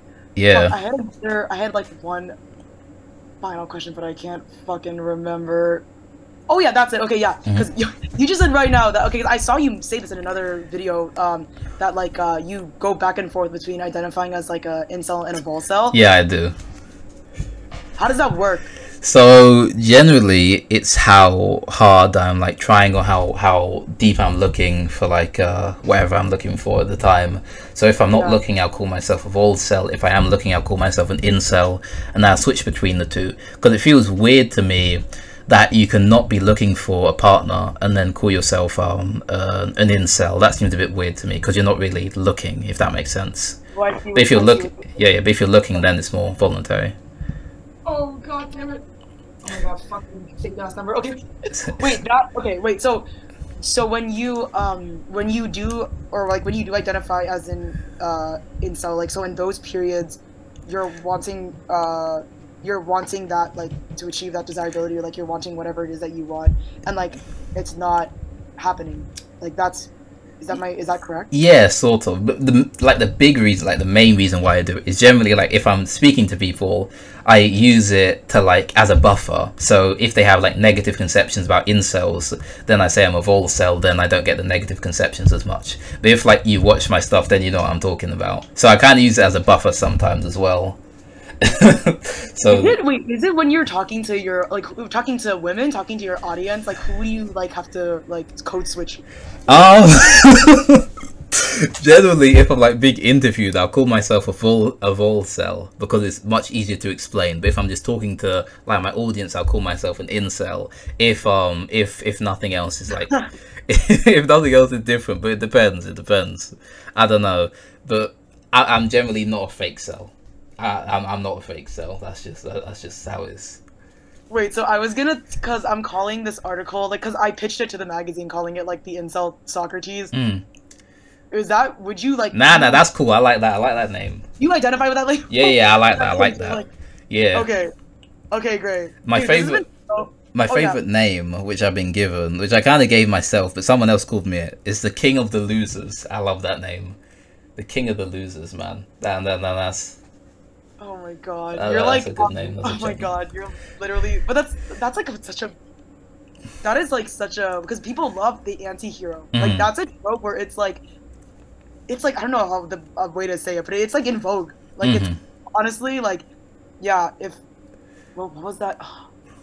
I forgot what the line was, like in Paradise Lost, but it's something like, why would you follow in heaven when you can rule in hell? Yeah, that's it. Yeah, that's the one. Yeah. That is hard as fuck. Yeah, that's a nice line. I'm really happy that like you like that name, because like, I don't know. Also, like, yeah, I think it's like more appropriate like for you than Gerby, honestly, because like he is less. But I appreciate that both of you are rarely, or if at all, like prescriptive. Yeah, I try not to be too much. Yeah. Yeah, I think actually. So just like quickly back to like the porn and weed thing. Like, okay, like, what are the rules for yourself? I don't know what your vices are. You don't have to say what they are, but like, what are the rules for yourself when it comes to your vices? And like, would you make any prescriptions for the world? It sounds like you wouldn't, but I want to know. Like, well, my so like for myself and my own vices and like what I can give into and what I don't give into. As long as I get what I need to get done within the day, then it generally doesn't matter too much. I would say, like that's mainly what I base it off of, if that makes sense. And like for the world, I would say it depends. It would depend a lot on the person. It's hard to give like broad scale prescriptions. Obviously, this is why I try not to too much, because everybody's different. Everybody has different lives. But I would say the amount of vice you should indulge in should be inverse to the negativity of your life. So like if you live a really positive life, then you should like not indulge in too many vices. If you live a really negative life, then you can indulge more, in my opinion. Yeah. Yeah, I think like, okay, would you like because I know you're critical of which I also am, like, of people that abuse of people that create, because creators can abuse their audience. I believe that. And like I think that there are like would you ban OnlyFans? Ooh, that's a tough one. I would say but get rid of it. yeah. That's difficult because OnlyFans is uniquely predatory in one way, and that's mainly through the messages, because the messages create a very strong parasocial relationship between the creator and the person who's viewing it. And a lot of OnlyFans creators will market themselves with topics which they really don't enjoy in order to get men to like them more. Like a woman will say they'll really like anime when they really don't like it at all, but just to get more money from men. I love ugly guys. I've heard. Yeah. I love ugly guys because it makes me feel like I'm like so like desired by them. Yeah, it's like there's so many different like. You're not bringing him home to your parents. You are not. Yeah, exactly. And then it's like, oh, I love like they'll just label sometimes, just list off like negative characteristics. I love like short, ugly, fat men. I think they're the best. And then people will fall for it. And then it's like, bro, dude, they don't care about you, man. You got to like open your eyes. Come on. This is like the most obvious trap, the most obvious bait I've ever seen in my life. But people will still fall for it because they're desperate and they're desperate for affection. And you know, sometimes a positive lie can be better than a negative truth, you know. So that's how it is.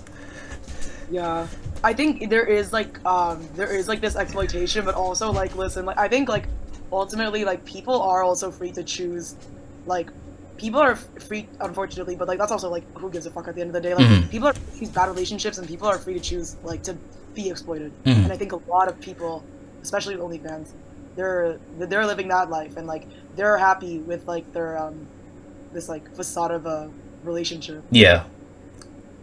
So I think they are happy, but the happiness is brittle. It can break easily. Like I remember when Amaranth, it got revealed that Amaranth had a husband, right? Yeah. Oh, she lost like 50% of her subs or something like that, something crazy. She lost so much money because of it. And then she was able to get some back because people felt sympathy for her because she was getting like abused by him, whatever it might be. Oh yeah. But yeah, it was like, imagine how many people's world was just shattered because they were like messaging Amaranth every day on OnlyFans. Then they found out it's some like old guy who just like works for her OnlyFans team who's been messaging them like they're her this whole time. And then it's like in reality she actually has a husband that it's got to be like 50 different low blows, you know. It's like, it's insane. I think the only prescription I would make for this problem, I wouldn't ban OnlyFans, but like we need to seriously increase like media literacy. Like honestly, like, because it should be common, like, is it not common knowledge for these simps, for these men, that like it's always the boyfriends that are filming? Who do you think is filming? Yeah. Who is getting this angle? Like, yeah, it's not, mostly it's their boyfriends. Yeah. Oh man, even if they did know, I feel like they lie to themselves. They'll be like, oh nah, it's not, you know, they just have like a chair positioned in the perfect angle, and sometimes the chair moves, you know, because there's a ghost behind the camera moves. I don't know, they can come up with that whatever. Pussy is powerful, it can fucking... Exactly, man, it's like, it moves it around, man. I don't know. They'll cope some way, and that's the difficulty behind it. People can always find a desperate man can reason out anything, right? That's kind of how I see it. Yeah. Oh my god. And a desperate woman, like in the context of like being in a relationship, like will like excuse like a lot of things if like she feels like she can't do any better. Yeah, exactly. It's the same as men and women. Yeah, a desperate person can rationalize any action near enough. Probably any, honestly. It's funny because like I don't know what I started this like article with the conclusion of like I overall, even though it is not logical, like I believe in humanity, and like I'm very hopeful for the future, and like I'm pretty white-pilled in that sense. But like this conversation's been so good, but honestly it's so fucking funny that like I am like pretty black-pilled, to be honest. Yeah. I mean that's how it is, you know. If you watch like my content before, I guess I'm sorry for blackpilling you like that.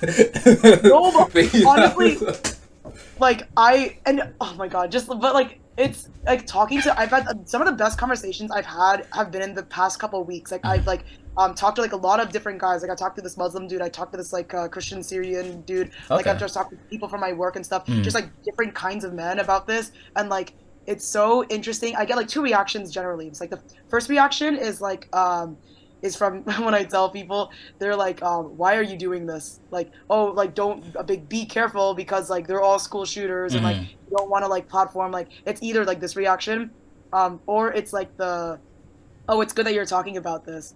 Like there's a lot of issues that surround this, like that are surrounding inceldom that like is not being addressed. Like people, we are failing like a lot of people. Yeah. I would say it's good that people are telling you to be careful, honestly, because they're probably doing it out of like your own safety, I guess. Like they're worried about you, which is nice. But yeah, I wonder what the reaction to this is going to be from your audience. People will be chill generally. I don't know. What do you imagine it might be? I think they're going to be chill, but what do you think might happen? Man, I feel like, oh god, I think they're gonna call me a pick-me, probably, because like when I like someone's content, I tell them like I tell them exactly what I like about their content. So like I feel like I'm gonna get called a pick-me, or just like kind of the way that people make fun of like Lex Freeman. I feel like that might happen to me, where it's just like like she's too like hopeful, like something like this, like she's too naive. Like I think it might be. That's my guess. Mate, I don't really know. People in my community don't call people pick-me's too much. I haven't really seen that happen too much in my comments or in my Discord or anything like that. But I feel like the big I don't know. They might just go off a bit because of your experiences in the world, and they might say like you don't get it to a certain extent, and then you can't talk on the topic. Yeah, which is, I mean, there's some things you don't understand, which is to be expected, but there's there's some things that everybody doesn't understand. That's just how life is. That's how existence works. Two things can't be the same, or they would be the same. Yeah. They wouldn't be two things. I'm hoping I'm pretty white-pilled in the sense that like I'm hoping that we're gonna like, I don't know, it's gonna happen by magic apparently it seems, but like I really hope that like we are living in we can move towards a world where like we acknowledge that there are differences between like lots of different kinds of people, like all of us, but like it's actually like it's all right, and it's all right to say like what reality is, and like you don't have to be like scared. You can always like accept what's happening to you. Yeah. Sounds like fucking bullshit, but like I really do. Nah, I think it's possible, but I don't know. I have this idea, and I don't know if it's true. It's called pathos onto Sophia. It's the idea that when there's pain, out of that pain comes knowledge. Pathos means knowledge or negative experience. Sophia means wisdom. So Sophia, like philosophy, philosophia, love of wisdom is philosophy, right? Oh, that's shit.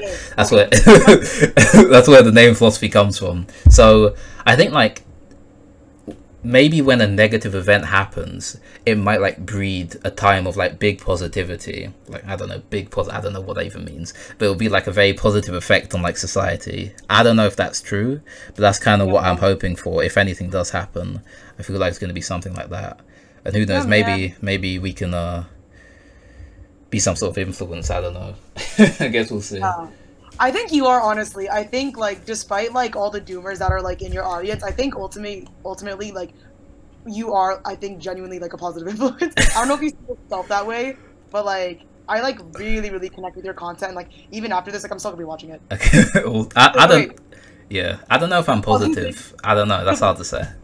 I don't know if there's any girls in your Discord, but like I'm scared to type. I'm scared to write and participate in the Discord. No, there's a surprising amount of women in there. It's about yeah, what's the demographics of your audience? It's about 30% women, 70% men, or a bit more on the women's side, maybe 35, 65 maybe. Which is very strange. Something I really didn't expect, like, at all. I don't know why. I was gonna do a video on it, but now I'm like, man, I don't know. I don't know why. I don't know what to make a video honestly, about. Like, one day, like, fucking, like, God or whatever the fuck willing, like, the incels and the femcells, like, stop infighting and just, like, learn how to fucking not be so, like, you know, like, yeah, just, like, get along, and, like, y'all should, like, you know, make babies and raise them better than like your situation. Like I'm hoping that's what happens. Like, I don't know. Because look, we'll see what happens with it. We'll see what happens when the femcells decide to join up. The femcells stop gatekeeping themselves from us. I don't know. Yeah, oh my god. Okay, actually, if you're down to like talk again, because like there's a lot of shit that like I wanted to, like I have like more questions and stuff. But, okay. Like, I think, like how do you feel about like this conversation? Like yeah, this was chill. I enjoyed it. You're a nice person to talk to. You're very open to different ideas. I like your questions. I like your responses. Yeah, it was a good chat. Thank you. Oh my god. Okay, I'm gonna participate in your Discord then. Like, see what. Okay, be careful. Okay. But okay. God, thank you so much. Yeah, no problem. Thank you for having me on.